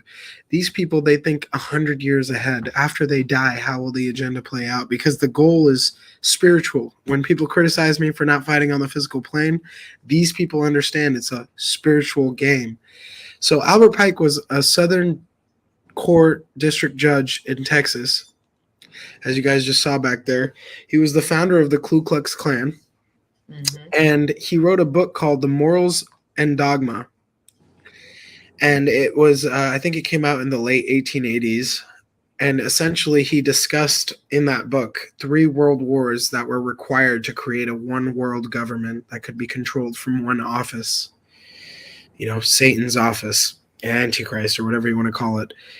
And this guy talked about the first 2 world wars, the first world war being waged through the assassination of a significant aristocrat in Europe. What happened? Archduke Franz Ferdinand got assassinated by a Serbian student in Austria-Hungary, had no connection to Austria-Hungary, but was there for school and shot the guy.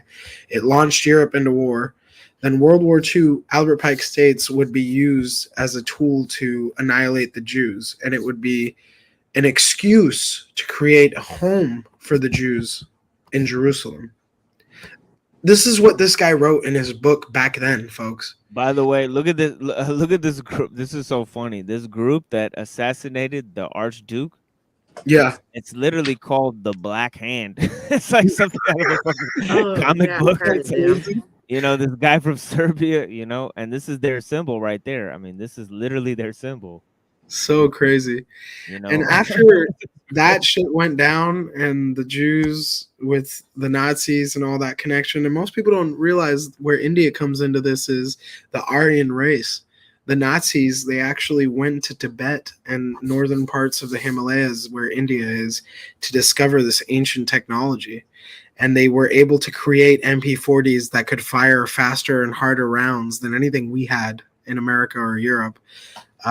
They were able to develop a upside down V rocket missile system that would launch from Berlin or Frankfurt, and it would form an upside down V and land on London. I mean, London was bombed for weeks and they couldn't figure out where it was coming from. So the Germans were able to tap into a technology that nobody else in the world had. And if you look into their virile society, they were really into the dark arts. They were really into the ancient cultures and what these ancient civilizations had for technology. So it's quite ironic that they were also working on the atom bomb, and according to history, Einstein ran and fled to America and snitched on him, and we came up with it first and dropped it on Japan, blah, blah, blah. But what's curious here is the Third World War, Albert Pike stated, would be a war that would be waged between Islam and Judaism. And we sit in a time today where Israel is waging war on Gaza because a group called Hamas waged an attack on Israel. And this could potentially lead into a World War III scenario. I mean, every day we all wake up and check the news to see if Iran has attacked Israel or if the United States has gotten involved in more ways than they should. So to me, it's so creepy that you had this racist-ass white dude who was a Freemason and a judge and founded the Ku Klux Klan, wrote about this stuff in the late 1800s. And in the 1900s, it played out exactly the way he said it would. And he's dead and gone now, and that's where I tend to believe these individuals and their DNA allows them to be vessels, to be channels for these entities. Because if you think about the individuals who helped create the agenda from 2,000 years ago or 1,000 years ago, these people knew they wouldn't be alive to see the New World Order. But they did everything to the T. Their kin did everything to the T. And even now, they're doing everything they possibly can to create the satanic world that they want to create. Yeah, and this guy, Michernovic, who was part of the Black Hand organization, like he was like kind of like this mastermind behind this Black Hand organization. And sorry, Josh. Wait, is Joshua back? Let me go. Yeah, he's back. Well, I don't know. Oh shit, yeah. Joshua, what's up? This guy literally, he had this epoch-making periodical called The New Age. It says alongside Ezra Pound, who also wrote for the British Union of the Fascists. It also says that. Where is this? Oh, yeah, this is crazy shit. It said Michernovic advocated a metaphysical utopia based on Plotinus, Clement of Alexandria, Lao Tzu, and Jacob Boehme. And also he was quoted as saying, and this is a paraphrase because I don't have this quote handy. He said that Europe was formed for the process of the Jews to become white. Crazy, bro. And I don't know if you know about this guy, Machine Lies, or everybody on the panel, but his name was Alex Collier, right? And you're sharing this now? Oh shit, is it working? All right, there we go. Yeah. So, this dude's running the show out here. No. I just wanted to show you this shit. All right, bro. So this guy Alex Collier, right? This guy Alex Collier, I remember when I was a kid, I saw footage of him, and I never heard from him again. But in the 90s, he recorded. Oh shit, this is some Cecil Drake stuff right here. Dog, it's crazy. Let's just listen to this guy. Just listen to this guy, and then tell me if you think he's full of shit or not. I've heard this guy before. I have no idea what to say. I don't have that. Maybe it's in the car. Wait, pause this real quick. What do you think of this guy, real quick? Because I've already heard Alex Collier. I want to know what you think. When I was younger, I thought it was all real. I was like on that Eddie Bravo train. Watching fucking. What do you think now? What do you think today? Oh man, I think this is what I think, brother. And I hate to say it just up front, but I'm gonna do it because I just whatever. This is from my Punjabi brother, Machine Lies. This is what I think. I think we are all the center of creation, And I think they're trying to prove to us that we are irrelevant. We're just like a little speck in an infinite universe, so that we don't have to think that everything we do is being judged and watched by the Creator. And because of that, I believe our realm is it. There's nothing else. You know, and one of the points of evidence. What about Israel? What about the war? So, like, in that regard, so basically what this guy's saying, right? Let me just close this out because we're not going to listen to him. Let's just talk about what he said. So what this guy's basically saying is that there is an extraterrestrial race that has been controlling the earth, right? The reptilians, the Anunnaki, the Nephilim, whatever you want to call them, and they're inbreeding with the royals of our elites on earth. That was his claim. Bloodline thing, Yeah, that was his claim back then. And he also claimed that the reason so many kids are going missing all around the world, in Western countries specifically, is because there is a contract between our governments and these entities to exchange energy and food, which, like, war zones is imagine a buffet. When you walk into a buffet, it's just all you can eat. You pay the price, you can eat all you want until you're full. That's what a war zone is. That's what child trafficking is. It's energy, it's innocence. They feed off of it. And this guy was saying that shit in the 90s. But what's crazy is, if you believe him, then you got to believe that there's a galaxy out there and species from other universes that are traveling here, right? Space Jews. Have you ever seen Remember the TV show V? Does anybody remember that show? And it's funny that y'all say that, because everybody says they tell us something in TV shows. And when I was a little girl, I was obsessed with that show because there was a reptilian that was in love with a human, and the love story was practically their thing. And then there was never a show like that again. It only lasted like. Or you remember that movie with Roddy Piper, They Live, where he put the glasses on and like. Yeah. It's just crazy, right? I've always wondered, why was that show never again? Were they trying to say something? Yes, because I genuinely. There are obviously they talk about it now, but everybody's known about UFOs. Yeah. And even if you haven't seen it, if you had anybody in the military that was a pilot, they tell you stories about it. Oh yeah, Isn't that why the flat Earth is being fought right now? Because if we're on a flat plane and like a construct inside God's mind, you know what I mean? Yeah. Well, then there's no aliens. Right. They need us to be on a ball to believe this Anunnaki stuff. Yeah, and a lot of the people that I speak to that don't want to consider us significant and consider our decisions to be judged, they don't want to believe in God. They don't want to believe that we're in a contained environment. They want to believe that we're just as irrelevant as the ant on the sidewalk that we can step on, right? And what's crazy to me is, Cynthia, I didn't mean to interrupt you there while you were talking, but that whole concept, like, are you familiar with Credo Mutwa, Machine Lies? No. Okay, so this guy was an African shaman. Let me present this real quick. And he talked to David Icke, and he basically was from like a secret society. Adaptable was already on your trail there. You're saying? Yeah. He's a sharp one. Egg, do you see the screen, Machine Lies? What you're talking about? Okay, this. Oh my God! Should I even click on this? This guy's head looks awful. Do it. Just trust me. This guy's dead now. Just do it though. Oh wait, we got to put it like this. Yeah. Oh my God! What the women hated the men because listen. looked between their legs and they saw what they thought were snakes dangling between the legs of the men. And the men hated the women because they looked on their chests and they saw these big things. What they were, they did not know.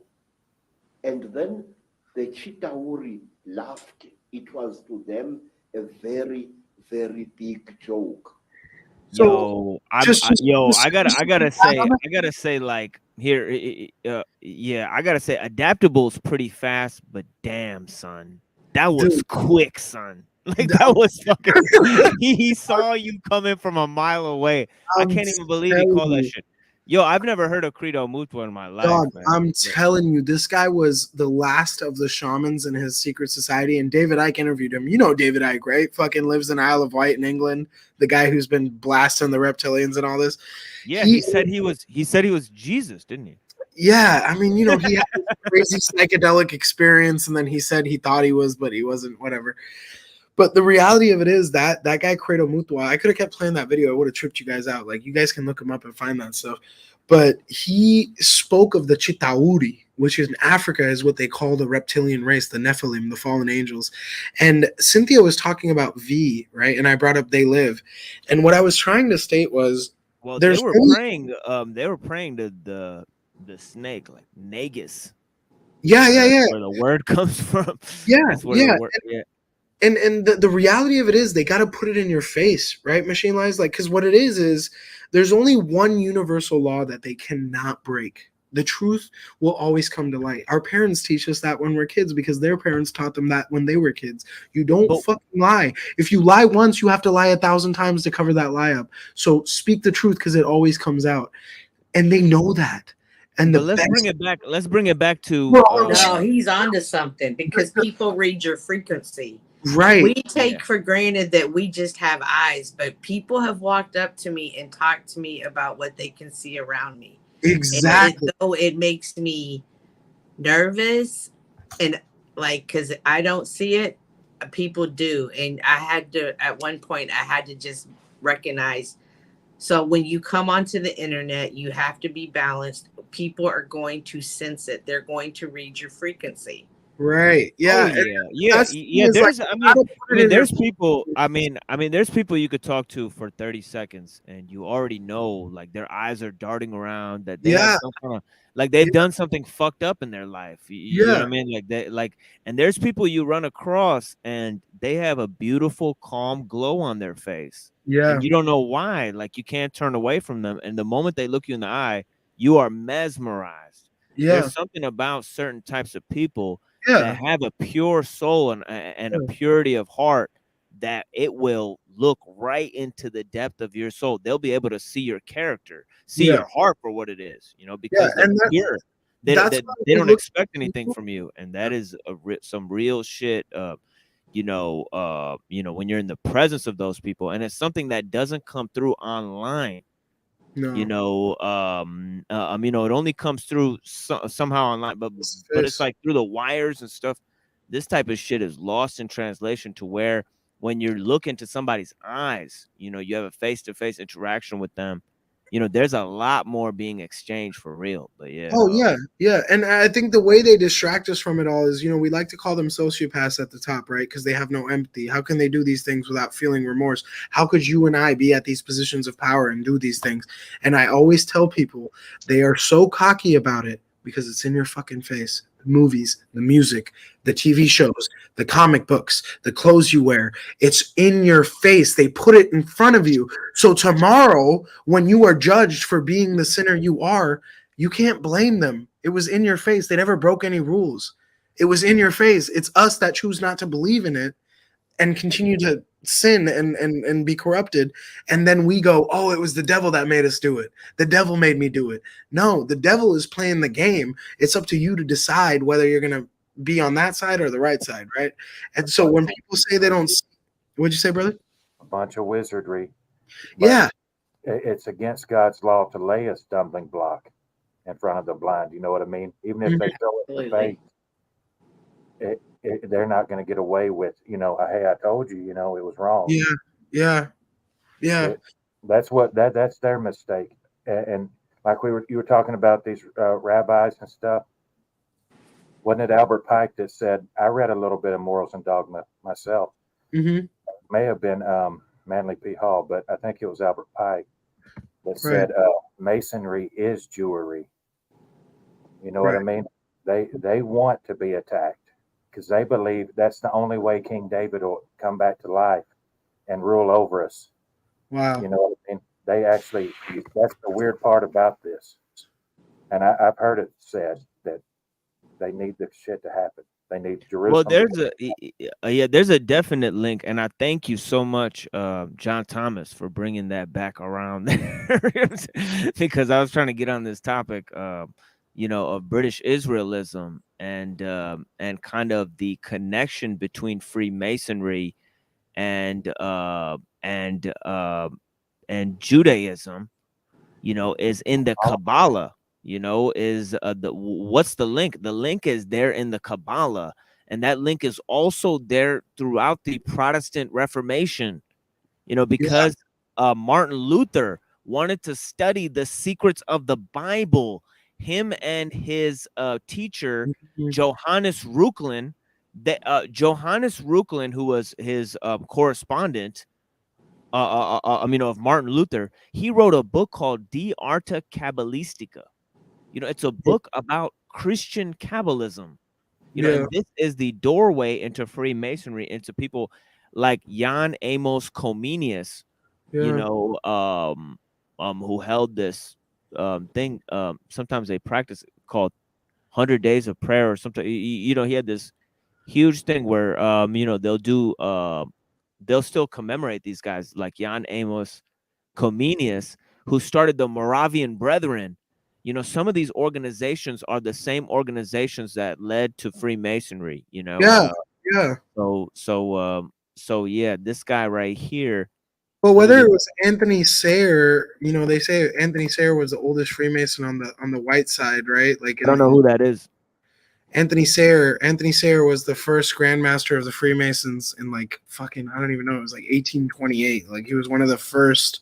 Well, Freemasonry, or the stuff I'm talking about is a lot older than that. Yeah. Because originally they were architects, and then they were infiltrated, right? And this guy Jan Amos Comenius, he was in the 16th century. So. Right. Oh, sorry. I see you down there, Benton. Let me get to Benton here real quick. Same thing with the KKK. The KKK used to be an anti-Catholic organization. Had nothing to do with blacks. Wasn't it a fraternity at first? It was about driving Catholics out of the South. That started with if they burnt a cross. It was a group of architectural builders. Like the definition of a Mason is an architect, right? Like they were bricklayers, and they had a great community of people that were extra Didactica Magna. This book, Didactica Magna, by Jan Amos Comenius. This is written in the 1600s, and it champions universal education. That's one of the foundations of it. And then if you go to this book, De Arte, I don't know if I could find this. Yeah, De Arte Kabbalistica, 1517, by Johannes Reuchlin. If you look up Johann Reuchlin, a German Catholic humanist and scholar of Greek and Hebrew, and he wrote many letters to Martin Luther.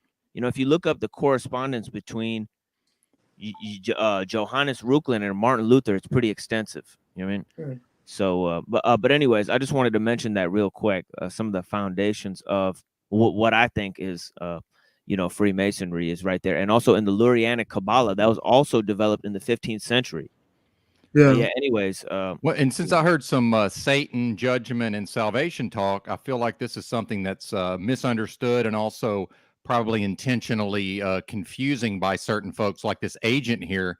Whether you folks like it or not, salvation's not a team sport. What any of you do has absolutely nothing to do with me if there's a judgment in that sense. But humans are so, we work together, we have to socialize. So that tricks us into thinking, oh, we need to group up and fix this dystopia in order to have salvation. Wrong. My salvation, hang on, sir, I'm not done. My salvation is not your salvation, and vice versa. It's not a team sport.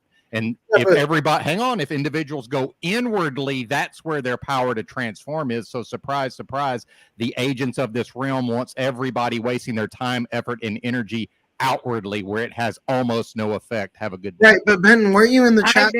Hold on, why did you just leave? Benton came in hot, didn't he? Benton came in and shot us up and drove off. Well, he's in that He's done that 3 times today. He's done drive-by shootings 3 times. No, but here's the thing. Here's my issue with Ben's that. popping shots out here. It's Here's all my good issue fun, with though. that. Like, Much love to Ben. Yeah, thank you so much. Thank you, old man. Right? Like, he's probably calling me an agent, but the reality of it is, if anyone would actually listen, that's exactly what the fuck I could tell you We're 100. not gonna win. His agent comment was 110% directed at you. Yeah, I was like, is it him or me? Because I didn't know. No, he's talking. No, he's talking. He's Okay, talking. and then I did. Why was he saying that about because salvation being a? Like, were we talking about that? And I didn't realize it. have a hard time. No, because he defended being a lawyer earlier. That's what set everybody off, because everybody was like, "You work for the man." Do you understand how retarded that is, though? I'm so sorry I achieved in life and got a degree so I could have a better job than fucking making $15 an hour. It's really the rhetoric, because out No, here it's not the fucking rhetoric, though. Because what's annoying? Let me tell you this. Let me tell you this straight up. No, here's the thing. What's fucking annoying about people like Benton is in the chat, he's calling me out for not taking this on a physical realm. And I'm telling you guys, you can't win this on a physical realm. You got to fucking win it on a spiritual plane. So he joins up and calls me an agent and says, you got to do it individually. You can't do it as a team effort, which is exactly what I've been saying. But if you guys have been failing to listen to me, that's not my fault. I'm so sorry that I wanted to do something in my life and achieve something. And by doing that, I'm a fucking sellout and I can't be trusted. Hold on. Do you understand how crazy that is, bro? Like, so you need me to drop out of high school and be a bum on YouTube for you to trust me? What the fuck are we talking about? Real question.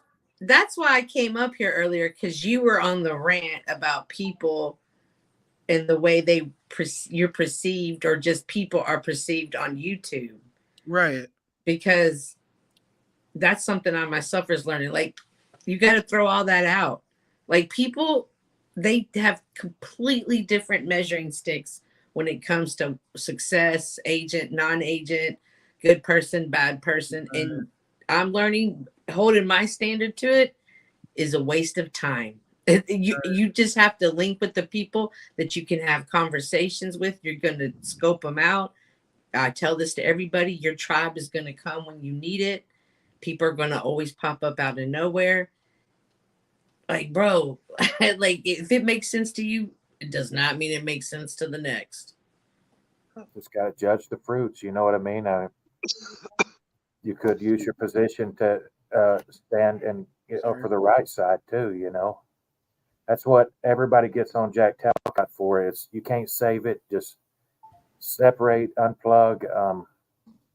But in a sense, see, I'm not one of those people that think the future is written for us. I think we can always repent like Nineveh did if we just tried hard enough. You know what I mean? To stand on godly principles. And everybody could be in a position to use their position of power to, help a brother out if the system, is coming against him in a corrupt fashion. Yeah. Well, guys, I gotta get off. I keep waking my girlfriend up because I'm talking really loud. It's fucking ridiculous. This fucking shit is gonna destroy my relationship at this point. But you know what? Look, listen. This is all I gotta say. I'm like, look. I just want to keep it real with you guys. Whatever the truth is, we're all on our own journey. I have absolutely no interest to condition any of you in the chat on these communities. I could give two fucks. I jump on here just to fucking vent and relax because life is stressful enough. Other than that, everyone, God bless you. Take care. Nice meeting you. You know, it is what it is. You know, thanks God for bless sharing you. your perspective, man. Please come back around. Yo, I sent you a message on the Discordian shit. So I got you, brother. I'll check it out right now. Yeah, for sure, man. Let's talk more and shit like that. But yeah, man, thank you for being out here for me. Yeah, bless, man. And you started this stream 16 hours ago? No, there's no. It was 8 hours ago. So I don't know. Okay, I was like, that's gotta be insane. Yeah. Yeah. There's no way. Well, I'm gonna head out too because it's 4 o'clock in the morning where I am. Thank you. Thank you for being here, Cynthia. I wanted to talk to you more about my wife and all of the shit that we're going through. But you and I wanted to talk to you more because I live in a Muslim community. Yeah, and for sure. Everything is but. So I'm trying to if I meet, because I always meet people and I always try to identify where they're from, and I'm trying to learn more about, you know, what to talk about or not talk about with them and stuff. But I don't want to ask them, so I kind of Yeah, but yesterday you pointed out that you were a Virgo, and you know, my wife, Virgo moon, you know what I mean? She's out here, and man, I just noticed you guys have the same exact energy. So like, you know, I wanted to like maybe ask you like, you know, how I could deal with her, because she's a fucking raucous character. You know what I mean? She is crazy. She will not listen to a damn thing I say. So I was like, maybe if I could make Cynthia listen to me, I can make her listen. It's like some crazy. Well, but yeah, man. Virgos are a different breed, but I like it. Yes, for sure. Yeah, and you're a lot older too, so you could tell me some things. You know what I mean? But yeah, Dude, bless you. you know, I'm surprised to hear that she's married. So, Oh if yeah. that tells you anything. Well, it's Mitchell, been rough. Well, she's ran away from me 4 times, so she ain't. Yeah. Oh my God, just even She's thinking not about really. commitment stresses me out. Yeah, she's But not even anywho, we will definitely talk about it sometime. Thank you. You're a pretty cool guy. I do enjoy your Bless you. conversation. Mitchell, as always. John Thomas, I don't know Good if you seeing heard you. some of the conversations today. I brought your name up a couple of times. I I, hope you I heard was it. I just took off to the gym and I missed like 2 Awesome. hours of that. Oh, okay. Well, cool. I always enjoy talking to you. John Thomas, you're always a very knowledgeable man when it comes to the history of the Bible. So you gentlemen have a wonderful evening or early morning, and I'll talk to y'all soon. Have a blessed one, Cynthia. Bye-bye. Have a good one. Thank you. She's looking, you know, you're looking very pretty, Cynthia, with very nice hair and skin. You know, bless you so much this morning. And you know, we're out here, 60 people watching. It's 8:26 on a Wednesday, or I mean a Thursday morning now. You know, so bless you guys for being out here with me. And you know, we're just gonna be up here for half an hour more, really. You know, talking about what we're talking about. You know, we usually go for 9 hours. So yeah, thank you guys for being here. We'll be back on Saturday, by the way, for everyone, talking about these issues. And we're going to open it up with explaining King Herod, Paul's connections to Epaphroditus, and Epaphroditus' connection to Josephus, you know, and also Paul's connections to Herod. You know, so we're going to mix all of that in and then talk about Cicero and some of the Roman people, Tacitus, and their views of the Roman Jewish elite. You know, so we have many criticisms and historical issues there, and also the rise of Islam. We're slowly getting to the rise of Islam here. We talked about it somewhat today, but yeah, we're going to be do a deep dive on Islam and talk about the origins of the Quran and the medieval stage of the Crusades and all of that stuff. So thank you guys. Bless you guys, man. I don't know too much about that stuff. I just look at the red flags I see, you know what I mean, when I'm reading my Bible about, you know, the contradictions that Paul does. I mean, clearly state. Everybody says, I don't see one. Like, I think it was EBT. No, Total Both Earth was saying the other day, I don't see it. You know what I mean? But yeah, I see it. And then some of the stuff, like, you know, I talk about these changes in the Bible, the Mandela effects. And now every time they hear something, Paul say something they don't like, or David or Solomon, it's, oh, that's a change. You know what I mean? That's a change. And stuff that I've been reading, you know, for all my life. And I mean, it's weird what's happening to us. I mean, we're in a cognitive dissonance zone that doesn't want to admit that, you know, maybe we inherited, you know, usurpers and things. Yeah, well, I think some of the most interesting, you know, I guess if you contextualize them, you can contextualize and interpret the shit out of anything. You know, that's the thing. You can make almost anything fit within your paradigm if you allow it enough room and explanation, you know, but taking it on its face. You know, the Bible says, you know, God is not a man that he should lie. It says that, you know, that call no man father, but your Father in heaven. But then Paul says to call him spiritual father. Yeah, You know, I've become your father now, he says. yeah, he says, I'll become your father. He You says, know, imitate me as well. imitate me as I imitate Christ in Corinthians 1, 11:1. You know, I'm pretty sure he says, imitate me as I imitate Christ. You know, so it's very interesting, you know, these kind of passages and messages. I used to point it out all the time. He says, I've become your father now. You know what I mean? And then in the Gospel of Luke, it says Adam is the Son of God. So that's very interesting because Adam is a son of God through creation. You know, because he is created, and that's why Christ is called the second Adam. You know, in Paul's epistles, it's very interesting stuff. So you know, not only is Jesus the Son of God, but Adam is also the Son of God. You know, so it's very, very fascinating stuff.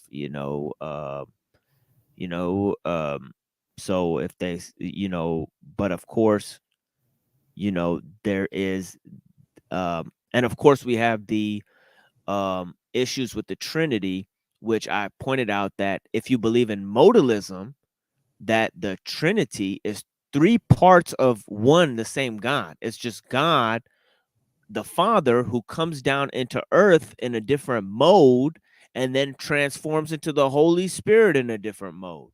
Well, that is a heresy according to the church. That's called modalism. You know, that means that each part of the Trinity is part of God, but they don't believe that. They believe that each part of the Trinity reflects the whole God. You know, each personality of the Godhead represents the full God. You know, just a different aspect, not a different mode, but a different aspect of the same God. You know, but also a different person within the personhood. Now, if you believe that there's three gods and you don't believe in the Godhead, so to speak, which means you don't believe in the Trinity, that all three are actually one, then you believe in tritheism. Now, that's a heresy too, because that would mean you believe in three gods. But the God of Israel is one God. So it's very fascinating stuff. You have to reconcile this through this concept of personhood, that the essence of God could be one, but it could be three different persons within one essence. Okay, and the term they use for that is homoousia. Ousia meaning substance, and homo meaning of the same essence. You know, it says Father, Son, and God are homoousia, of the same essence. You know, and I'll pull up this term right now because it's a very. I don't know which one I'd fall in there. I believe that God circumcised himself, and that's how we got the Holy Spirit. That, you know, there was a woman inside of him, sort of like Eve was inside of Adam at one point. You know what I mean? He was all one. You know, every spirit of every animal and every man that ever exists. And then he became separate. And that's why Abraham was commanded to do this ritual. It was a symbol. So where would that put me if he separated out from himself the feminine, you know, and every other, I don't know what you would call it, homeoism.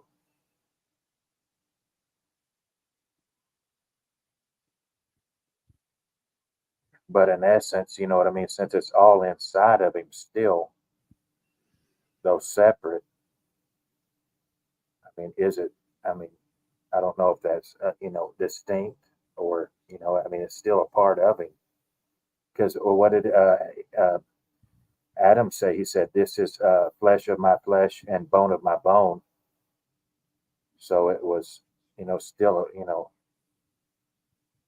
I guess still a part of him. Since they become one still. I'm not too up on these terms.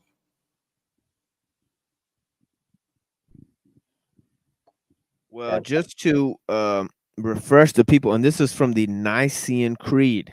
Okay, so and I'll show you guys how it's from the Nicene Creed, but it says homoousios, homoousia, ousia equals essence, being, is a Christian theological term coined in the 4th century to identify a distinct group of Christian theologians who held the belief that God, the Son, was of a similar but not identical essence or substance with God the Father. So it says similar. So it says similar but not identical. Fascinating. You mean? Which is a very, very kind of airtight kind of distinction to be had there. You know, especially within this term of the same essence, which is itself very ambiguous and highly philosophically charged. I mean, as you could say, the word essence or being, you know, has ontological value. You know, it doesn't just have, you know, conventional, you know, sort of value, but attached to it. But it says it is often claimed that homoousianism arose as an attempt to reconcile two opposing teachings, namely homoousianism and Homoeanism. Homoousios is a key word in the Nicene Creed of the year 325 and means, quote, same substance, unquote. Homoousian was a continuation of that concept that taught Son is the same, homos, same, substance as the Father. Consequently, the Son is a co-equal or co-eternal with the Father. That's the main term, co-equal, co-eternal. Those are the two values that are attached to the term. You know, so in other words, if you go into philosophy and you research what this term essence or the term being is, you'll come up with different values of the term. Okay. But in this sense, it means co-equal or co-eternal. Interesting. Okay. But they were always here together at the same time. That's right. Is this official church doctrine or this is the heresy? No, this is the official doctrine. No. Yeah, this is the official doctrine. The other two I mentioned, modalism, which is that they're all three parts of one God, you know, and tritheism, that they're each distinct, have a distinct essence. You know, I think I'm closer to homeo because I believe that Christ is the light inside of his head. You know what I mean? That just like when we think there's some sort of electrical activity going on in our brains, it probably could see light if you could see in there, you know, and similar but distinct. And I believe, you know what I mean, that yes, that there's somebody walking around inside of his head that you can see that resembles his Father. You know what I mean? And ever since I started believing, I went on a real bad trip one time, and I've never done it since. You know what I mean? But when I kind of got back, I believed that God was black for some reason. I know it sounds weird that God was a black man, and I thought I was God. You know what I mean? And in the mirror, I was black. I couldn't see my face. I know it sounds weird, and you don't got to. This is not authoritative. I'm not telling anybody you got to listen to it. John had a breakthrough. I'm just saying that it made sense to me that God was a black man, but his son was white, and everybody will say, oh, "John, that's some sort of Masonic stuff." You know, God was a black man, but his son was white. And ever since I came back from that trip, I started noticing black guys that looked almost identical to someone white that I knew. And I mean, it was, and when I see them, they act alike. And a lot of times, you know what I mean? I'm talking like counterparts, and it's like some opening my eyes, and like for instance, if you look at if you look at Michael Bain and Bernie Mac, it's just like it's like Michael Bain and blackface almost. If you look real close, I mean, the noses are a little wider usually when they're white. You know what I mean? I mean, they're black, but it's very similar. And I know everybody thinks I'm trolling right now, but I'm not. No, dude. No, you speaking big facts. Do you know how many people, like, how many panels I've been on? I can't believe I'm back, dude. I can't be loud right now. I'm gonna get dumped, dude. I'm gonna have to move out if I'm too loud.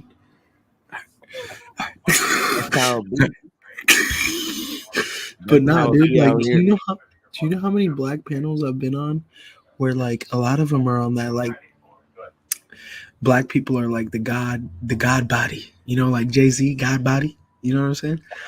It's crazy, and like I listen to them.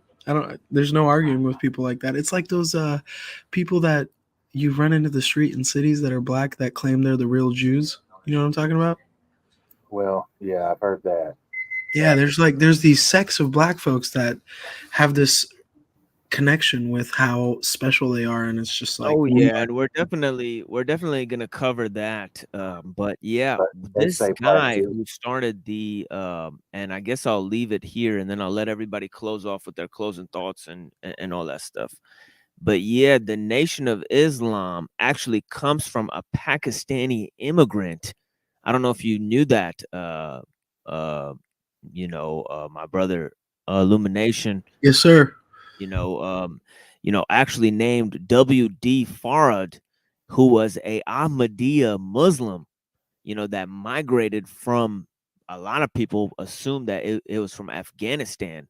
And he actually was, some people think that he might have been an FBI agent because he infiltrated the Moorish science temple of Noble Drew Ali, who he kind of reversed the theory of British Israelism that I was talking about, and actually said that the Moors were the people who discovered America, which he called El Morocco. and he said that actually the true rulers of this country were the Spanish Moors, the black people who came to this country first. And he said that the culture, the true world culture of the world that supported the culture of the Greeks and the Persians and the Arabs was a culture that came from Africa. This is the work of Noble Drew Ali, and he said that this work was related to the development of the religion of Islam, which he said was the religion of the Moors before they were enslaved in America. Now, he had a part of a point, because a lot of the people who were taken in the slave trade came from the west, northwestern coast of Africa. So a lot of those people would have been coming from Muslim countries at the time. So a lot of those slaves that came to America, they were Muslims. And some of them were African princes that they themselves had slaves. So they're pretty surprised to find themselves enslaved in America. But yeah, it's a fascinating story. I don't believe in the Israelites were originally black. You know what I mean? I think they were brown. Now the Canaanites were black. We're told. You know what I mean? And so I wouldn't think, that if you were saying we're the Jews and we're black now, that would be a good thing. I mean, it probably means they intermarried with the Canaanites. I really don't believe in the black Hebrew Israelite guys. And the crazy part about that, though, is their argument is that the Ashkenazi Jews, the Khazarian Jews, are not real Jews, and they're the Moors are the real Jews. Like, that's what's always fucked with me about that. I don't like to dive down that rabbit hole, but when you look at rabbis in America protesting with Palestinian, actually, the Hebrew Israelite theory is a little different than the Moorish science temple version of events. In the Hebrew Israelite theory, the Puerto Ricans and the Native Americans and the Africans came to this country way before, and they were the Israelites. So they just believe that some of them believe that all the dark-skinned people of the world are Jews. So it's fascinating that Jew actually has to do with dark skin in their thesis. But yeah, go ahead, brother. I don't subscribe to it. You know what I mean? And I believe actually in a white Jesus. I know he may appeared brown, but that he turned white on the Mount of Transfiguration. I actually believe he's the only real white person here. You know what I mean? There's only one white person here, and that's Christ. And the rest of us, are wannabes. Wow. That's deep. Well, have you ever heard of the story of why Jesus Christ looks the way he does? Because of Cesare Borgia, the son of Rodrigo Borgia, Pope Sextus. They were in control of the Vatican, and he had portraits of himself made to look as Jesus. That's why we get this black-haired Spaniard, white-looking dude. But in reality, yes, he probably would have had a lot of melanin in his skin, because how else would you survive in so much sunlight in Iraq, which is where he's from? Yeah, it's actually funny when you look, and yeah, I'll try to find a picture of Cesare Borgia. Yeah, Cesare Borgia was a fucking monster, dude. That dude was evil. Yeah, because look at this. Well, these pictures are a little bit. See, look at this picture right here. I could show you guys this picture right here. See, this is the picture they use. And I'll be able to tell where this is from because it might tell us. Icon of, I don't know where the fuck, more details, motherfucker. Pantocrator of Macedonia. Where is this? 14th century. Okay, so this is from 14th century. Okay. Damn. This is what this cat looks like. Now check out what Cesare Borgia looks like. He's got the same beard. He's got the EBT facial hair. Crazy. It's crazy. Funny looking dude. But yeah, this is what he looks like. So, so apparently Pope Alexander V, he had commissioned people to paint images of Jesus in the image of his son. I don't know if that's a historical fact, but I have heard it. It is a historical fact. There's actually a TV show. Here's a real historical fact. Pope Alexander V had a festival called Joust of the Whores, and you can look it up. They had slave girls, and they picked up chestnuts, and however many soldiers could go around and boink them won the prize. It's called Joust of the Whores, and this is a pope that was doing this. So it's fascinating. You could look up Pope Alexander V and the festival called Joust of the fucking Whores, folks. So these popes were, they were filthy. Sextus. Okay, so most people don't realize this, but popes shouldn't have kids, right? Just like priests. Pope Sextus was the first Pope, Alexander Sextus, to have his children and his whore wife walking around in the Vatican when he was the Pope. Cesare, Lucretia, the one he married off to the Milanos, the Napoli royal family. The Borgias are the reason Italy became a country, right? These Spaniards that were hated, that came in control of the Vatican, are the reason Florence down to fucking Naples became one country. And that's the crazy thing about that. Like, the dad was so meticulous and calculated. He was a cerebral human being, and he had no shame about how he had children, and you gotta let this one down because we are ending this show right now. So whatever you got here is gonna have to be the last thought. Hey, bro, I was just gonna say, let me end it off with this because this is a great thing to end it off with. I got you, but I want to read this real quick, and then it's gonna be you, and then it's gonna be well, let's see who's on the panel right quick because I can't even see the screen. Mitchell, okay, it's gonna be John. Yeah, it's gonna be you, then Mitchell, then John, then me. Okay, but I'm gonna read this here quick. It's Joust of the Whores. The banquet of the chestnuts, or Joust of the Whores, was a supper purportedly held at the papal fucking palace. That's the Pope's palace in Rome, and hosted by former Cardinal Cesare Borgia. He's one of the heroes in Machiavelli's Prince, by the way. So his actions are recorded and nefarious and infamous, But yeah, he says, according to Burchard, the banquet was given to Caesar's appointments.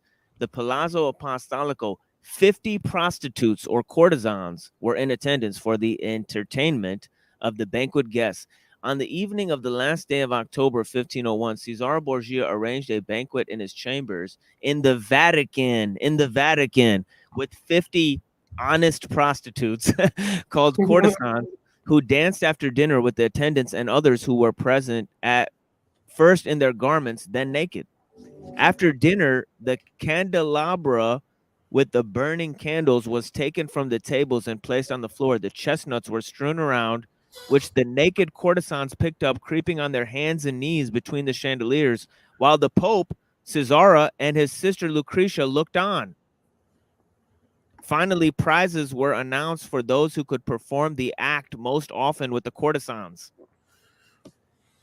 Yeah, it was crazy, bro. There's a TV show. I don't know if you guys know, but there's a TV show called The Borgias, and it's got Francois Bourgeois acts as. Well, I doubt they show that in the TV show. Oh, no. That exact scene. That exact. They do. Yeah, the orgy and everything. Nothing's off limits Bro, now. bro. It's an HBO show. They show. Oh, okay. They show Lucretia fucking Cesare in like the fourth season. Yeah, the brother and the sister, they used to have. And I'm sure the top thing you see in that scene is tons of man ass. It's like you're gonna see more man ass than titties in that scene. So just like I mean, why are you even watching this stuff? I mean, you have to think like but yeah. I love that show though. I love that show because of the scenery. I don't know what it is. Like shows like Spartacus, the Borgias, these kind of shows, man, they give me this vibe of like this time in the Roman days, or whatever. Like it was sinful and it was crazy. Like most people were poor and dying, but if you were rich, you were running shit and there was no law, and there's something attractive about it. It's kind of crazy, right? So I love shows like that, man. And The Borgias is a great show because it really, from season 1 all the way to the end, it kind of follows their entire lifeline. I haven't seen a TV show. It's been a long time since I watched a TV show. I think the last TV show I watched was Lost. Damn, dog. So you're really living it. You're really living it. Like you're not getting brainwashed by none of this shit. Because my ass, I'll be fucking watching the new movies or new TV shows, and it affects me probably. That's crazy. The only shows I watch currently are shows that I'm featured on. So I watch Benton and I watch Talcott, and those are the only 2 shows that I'm actually on. And I'm actually sometimes on Flow State, so I'll watch Flow State. Flow State's cool. Other than those 3 shows, I don't actually have time. Hey, before you end the show, bro, you gotta let me show this because everyone's gonna fuck with it, including you. I promise. If not, I'll never share anything ever again. I promise. What this thing? All right, so we're gonna let your closing here. So you're gonna share this with us. Yes, sir. I love you all so much, man. If I get dumped, it was worth it. Let's do it. Let's say if the devil comes to you, right? And so I'll give you $100 million, but I want you to turn your back on God. Would you turn your back on God, or will you take that $100 million? Damn. In Hollywood and in the industry and the stuff we do, there's a lot of like insider secrets to keeping your career going. I'm telling you facts. Hear it. This industry is not what it seems to be. Listen, this is a rapper. You got 200 followers. I bet you there's rappers in here right now that can rap way better than you. You can rap way better than me. You will never be where I'm at because this industry is rigged. It's rigged. Everything else is crap. I promise you. I believe that I had to become a famous, idea. Yeah. And get all the stuff that people dream about. Did you know about this guy and his relationship with Ariana Grande? That's disgusting stuff, guys. That is disgusting. But anyways, go ahead and play. But yeah. Damn. Fucking Machine Lies coming through with the facts. It's pushed a bunch of things that that look like success.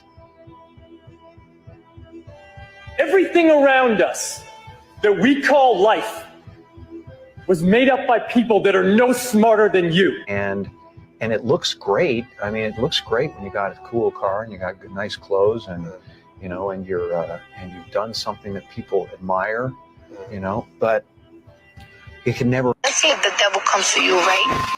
Anyway, just leave it at that. We have it. Some real shit from Illumination News joining the panel once again. Bless you, man. I don't know what happened to Adam Lanza, man. He didn't come back for a while. Adam Lanza, man, if you're out there, bro, we miss you, man. Illumination News, send me a message, bro. Mitchell, go ahead, my brother, man. You got some words you want to share with the audience? We still got 50 people in here. If you want to talk to them, it's all you. Right on. Yeah, I was just reading about the Papa Bull Laudability. I'll read you a little bit about that. I find it pretty interesting. It's a bull issued in 1155 by Pope Adrian IV, the only Englishman to have served in that office. Existence of the bull has been disputed by scholars over the centuries. No copy is extant, but scholars cite the many references to it as early as the 13th century to support the validity of its existence. The bull purports to grant the right of Angevin King Henry II of England to invade and govern Ireland and to enforce Gregorian reforms on the semi-autonomous Christian Church in Ireland. Richard de Clare, Strongbow, and other leaders of the Norman invasion of Ireland from 1169 to 71 claimed the laudability or authorized the invasion. So anyways, long story short, it looks like it's bullshit. And yeah, it'd be interesting to dive into that and get your take on it someday. But either way, appreciate you having me up. And thank you, thanks, Mitchell, man. Thanks for the discussion. Peace. For sure. Bless you, Mitchell, man. Yeah, hopefully likewise. we talk soon. Yeah, man. Bless you, man. And yeah, next time, hopefully Mitchell will come through, and so will some of the other beautiful panelists we had. We had so many people on the panel. It's going to be a real chore to name everyone who came through today. Thank you so much to Denise, and John Thomas, who are some of the first guests we had up here, so bless you guys, man. And yeah, go ahead, John. Hit people off with some closing words. I like Mitchell's idea about looking into Ireland too. And this Hollywood stuff intrigues me as well, because I've been saying that all this alien stuff is our own demons, and that our demons are our victims, that we've been recycling and doing this old history over and over. And if I was some kid that was sacrificed in some ritual, I probably would be in Hollywood messing with them people. You know what I mean? So I think the clues are all around us, and I love this panel here at the Machine Lies, because most places don't like to get into deep stuff. So I appreciate this forum you got over here, brother. Thank you. And, we're still kind of figuring things out here. It's an experimental broadcast, but, it's really the energy that we bring to it, man. So thank you so much for being here, brother John Thomas, man, as always, a wise man who knows a lot about the scripture, so, we'd like to have him on deck here, to explain those verses. Bless you, brother, man. Yeah. Thanks, man. You have a blessed day now. And to all my, my people out here, man, please pray for me. I'm having a rough time. No support, no money, heavy criticism from friends and family, about my lifestyle. My wife left me. She doesn't really talk to me that much anymore. I'm dealing with heartbreak, loneliness, strife, poverty. There's no way to help me. The only way to help me is to be the best version of you can be. And all I really have to share is these things that I share on, the words that I own are my own, not the words of the panelists. Okay. I'm here for you guys twice a week having a discussion about the topics I cover on the show. What are those topics? Well, I talk about how technology affects our perception of society and humanity. I talk about how the different relations that we have with the religious hoaxes in our time. Cecil, what's up, dude? Yo, I'm closing the show off, Cecil. But yeah, you got any closing thoughts out here for everyone? Oh yeah, man.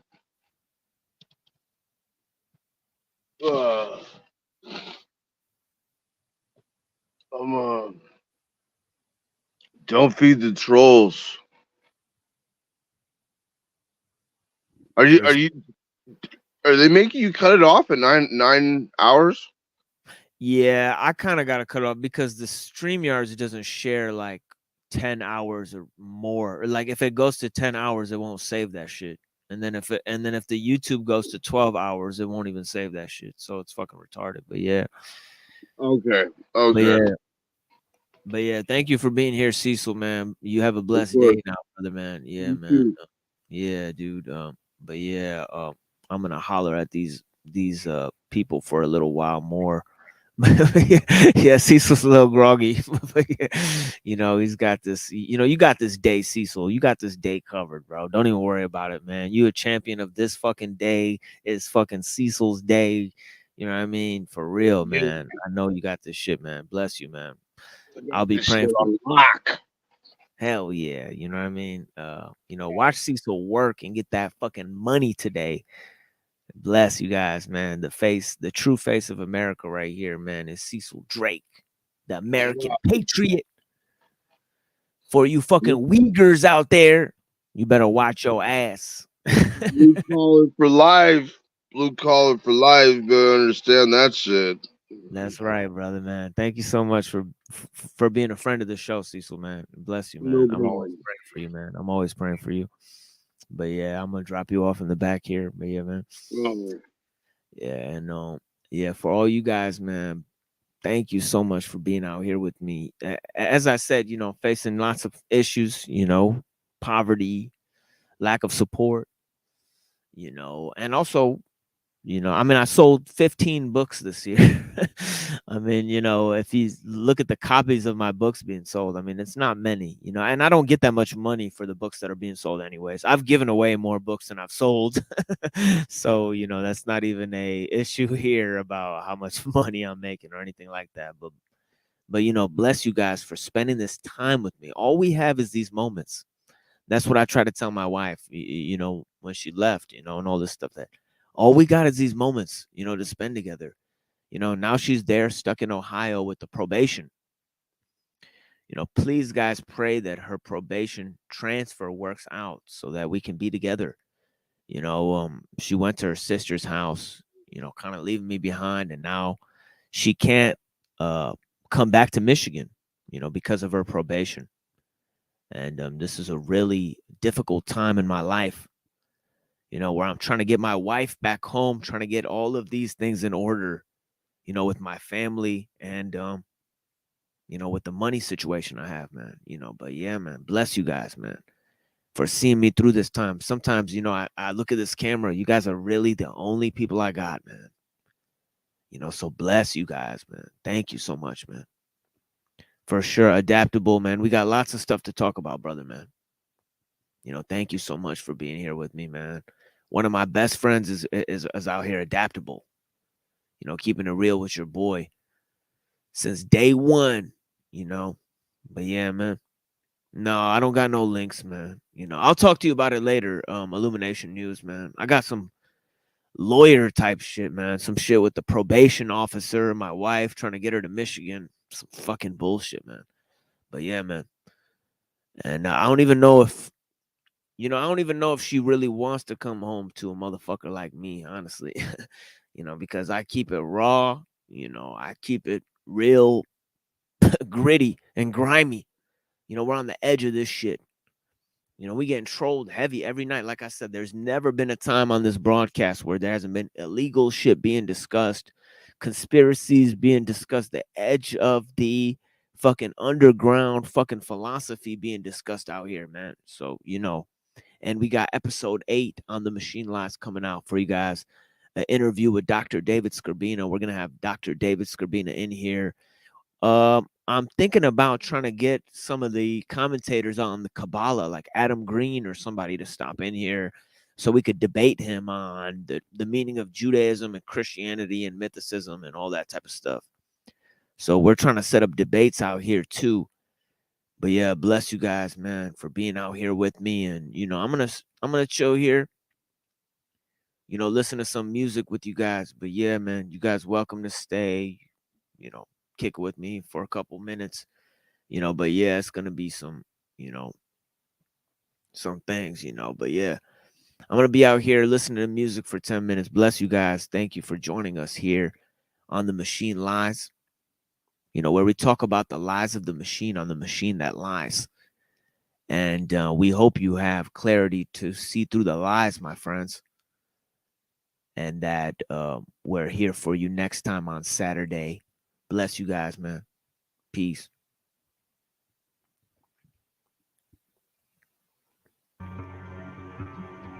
They say that time is lost in memory.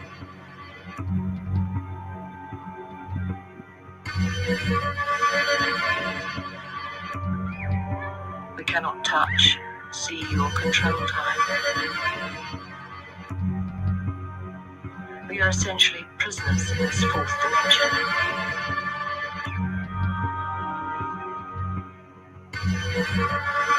And one day, all of this will be gone. Yet, for some reason, we don't seem to care too much.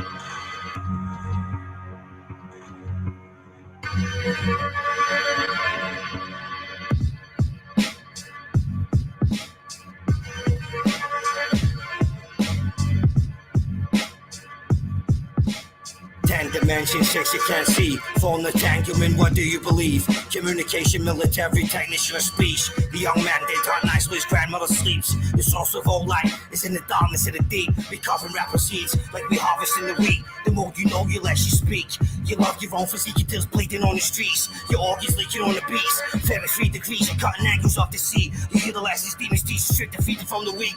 We like the organs off the sea, picking lions off the beach. A lion Ryan's bill, electric pyramids of G. Clip the wings of fallen angels, blast lyrics on the streets. You can't compete. Reincarnated inside the mind of a soul-bass who spreads design. I drank too many cups, I think I lost my mind. Sky now, I'm down 10 nails in my Pyrex. These cunts are stealing souls of the mindless. The savage is not off the name of the highest. We swim with whales and dolphins, silhouettes of sarcophagus in minds. Cold giants, fiction of tyrants. My operating weapon is opening intestines, coming at you brutally for different direction. You can't teach you lessons in surgery dissections. The demons can't cuts, we ultimate perfection. Your succulent flesh, stab it to my teeth. Plunge it to your teeth, your body murders your defeat. There's no chance in hell you're surviving an attack from me. Apex predatory trace in my family. I'm fish calling, Glasgow City, murder town, city full of lucky doom and dirty junkie rooms. Fuck a gun, we use blades since the 1920s. Shove a kitchen knife inside your face and you'll be smelling pennies. Raise a facelift, 300 stitches. Cut you for your chinny hair like the babe sides are ripped, mate. A child, touched by fire, delivered from heaven to be our greatest warrior, destined for victory.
You go on the tour with Grainer, maybe get $1 million.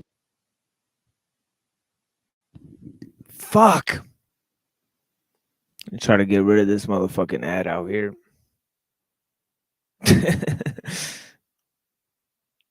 Man, what kind of a movie is this anyways? It's a rap shit. Yeah, wrap that shit up. How about that?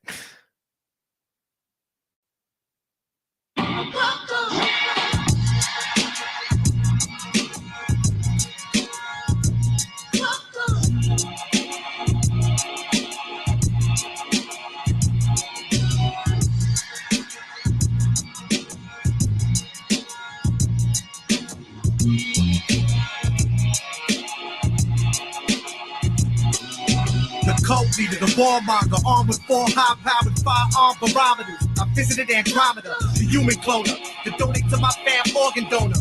The morbid odor, the corpse slower, the coroner, the cult leader, the result leader, the skull and bones bleeder, the chrome leader, the soul eater, the tone reader, the cloak and dagger magnum packer, convert star systems to active vacuums, the illest shit since Manson had goons, the great communicator. Alien Tomb Raider, consume data. Cut from the same cloth to produce Vader. The cult leader, the ultimate fighting champion. The beneficent, the lamb, the messiah, the religion. There's 1,000 faces. More than the cross and the star of David. I'm the combination of God and Satan. The humble shepherd, the son of lepers. The stuff of legends, the cult leader. I've indulged in the most disgusting of pleasures. Likeable and charismatic. My smile and face has been enough to make a mother leave her children in a violent place. I turn these to noodles. I make my female followers walk me until they pussies dripping like fruit juice. The pervert, the pathological, the prophet. I'm the second coming, the antichrist, the final conflict. Who got nuclear weapons and a suicidal doctrine? The cult leader, and I'll never stop until I got you locked in. Cult leader. And everywhere, his words are greeted with enthusiasm. I'm the cult leader. His listeners have found a personal revelation in what he has to say. Cult leader. Do you obey your instinct and try to dominate others? I'm the motherfucking cult leader. Such power transforms, elevates, even purifies. The life taker. Followers fly planes to the skyscrapers. Send you with disease through the mail wrapped inside paper. The gospel preacher, the hostile teacher, the face of God with an apostle's speeches is the prophecy, the cult leader, the people's temple, the holy ground, the war compound, the 4 pound, the rifle, the disciples, the holy idol, supreme truth, the cult leader with the green tooth, the multi-millionaire with the stand that can freeze troops. I program people to kill. The motivational speaker, my words cause people to feel. It's mind control. Let the cult leader guide your soul. Open up your eyes to the lies they told. The general, the chief, I be the political pioneer. The cult leader, you can believe in me. I am here, bless the children. Take you under my wing shelter. Helter skelter, this is it. You can't kill me, I'll exist forever. Cult leader. The leader. A champion of the underdog. I'm the cult leader. Who tried to show the path of truth to amaze all mankind. Cult leader. Scorned, ridiculed, and condemned. I'm the motherfucking cult leader. Words are inadequate to convey the majesty of the cult leader. Believer. I'm the cult leader. Cult leader. I'm the motherfucking cult leader.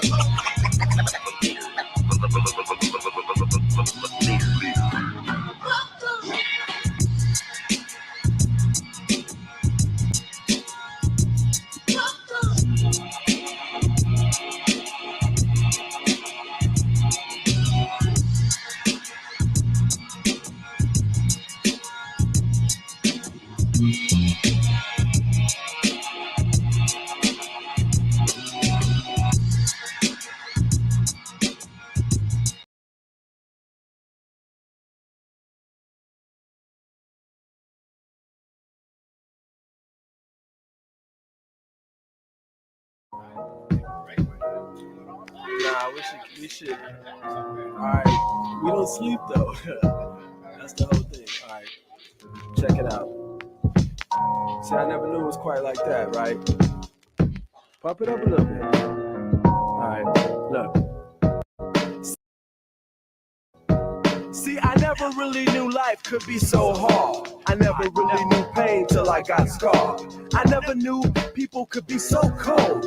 I never knew wrong till I was 10 years old. I never knew fighting till I got my ass kicked. I never knew getting got till I got tricked. I never knew healthy till I got sick. And I never knew people killed people so quick. Yo, I never knew mind power could be so deep. And I never knew hardship was mine to keep. And I never knew the wolves attack the sheep in they sleep. And I never knew people played people so cheap. Yo, I never knew that we was in such bad shape. And I never knew what I would have to do for the pace. And I never knew that I would put my life on tape. And I never knew hip-hop would be my escape. See, I never knew real folks could be so few. And I never knew so many people don't got a clue. And I never knew beautiful till I met you. But never say never because it never comes true. Hey yo, I never knew that some niggas just don't bury beef. I never knew that I brought you so much grief. I never knew that you was a two-time thief. The way you stole my heart was beyond belief. Yo, I never knew my medicine would come in the leaf. And I never knew that life could be so brief. And I never knew that I would get no relief. I never knew so many Indians that wanna be cheap. Yo, I never knew the wrong move could cost your life. And I never knew the wrong move could cost your strife. And I never knew money could just buy you fun. And I never knew so much power came with a gun. Yo, I never knew that I would have such bad luck.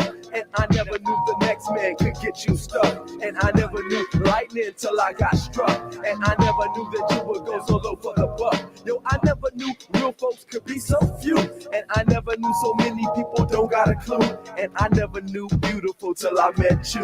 But never say never because it never comes true. See, I never knew the future would be like the past. And I never knew a woman could just slang that ass. Yo, I never knew that you was so sass and fast. I never knew that you played the game so fast. I never knew that there was no time to waste. And I never knew no one who could take your place. Yo, I never knew reality till you showed me a taste. And I never knew how you made my heartbeat race. Yo, I never knew courage until I got brave. And I never knew discipline until I behaved. And I never knew freedom until I became a slave. And I never knew that I would take this to the grave. Yo, I never knew that I had so much to lose. And I never knew I had so many to choose. And I never knew our ego was so easily bruised. And I never knew the game until I studied the rules. See, I never knew real folks could be so few. And I never knew so many people don't got a clue. And I never knew beautiful till I met you. But never say never because it never comes true. Never say never because it never comes true. I never knew that it would be about the revenue. Never say never because it never comes true. Oh, I never knew that you didn't know what they was telling you. Never say never because it never comes true. I never knew this about the heaven and the hell in you. Ha, yeah. Never say never because it never comes true. I never knew. Never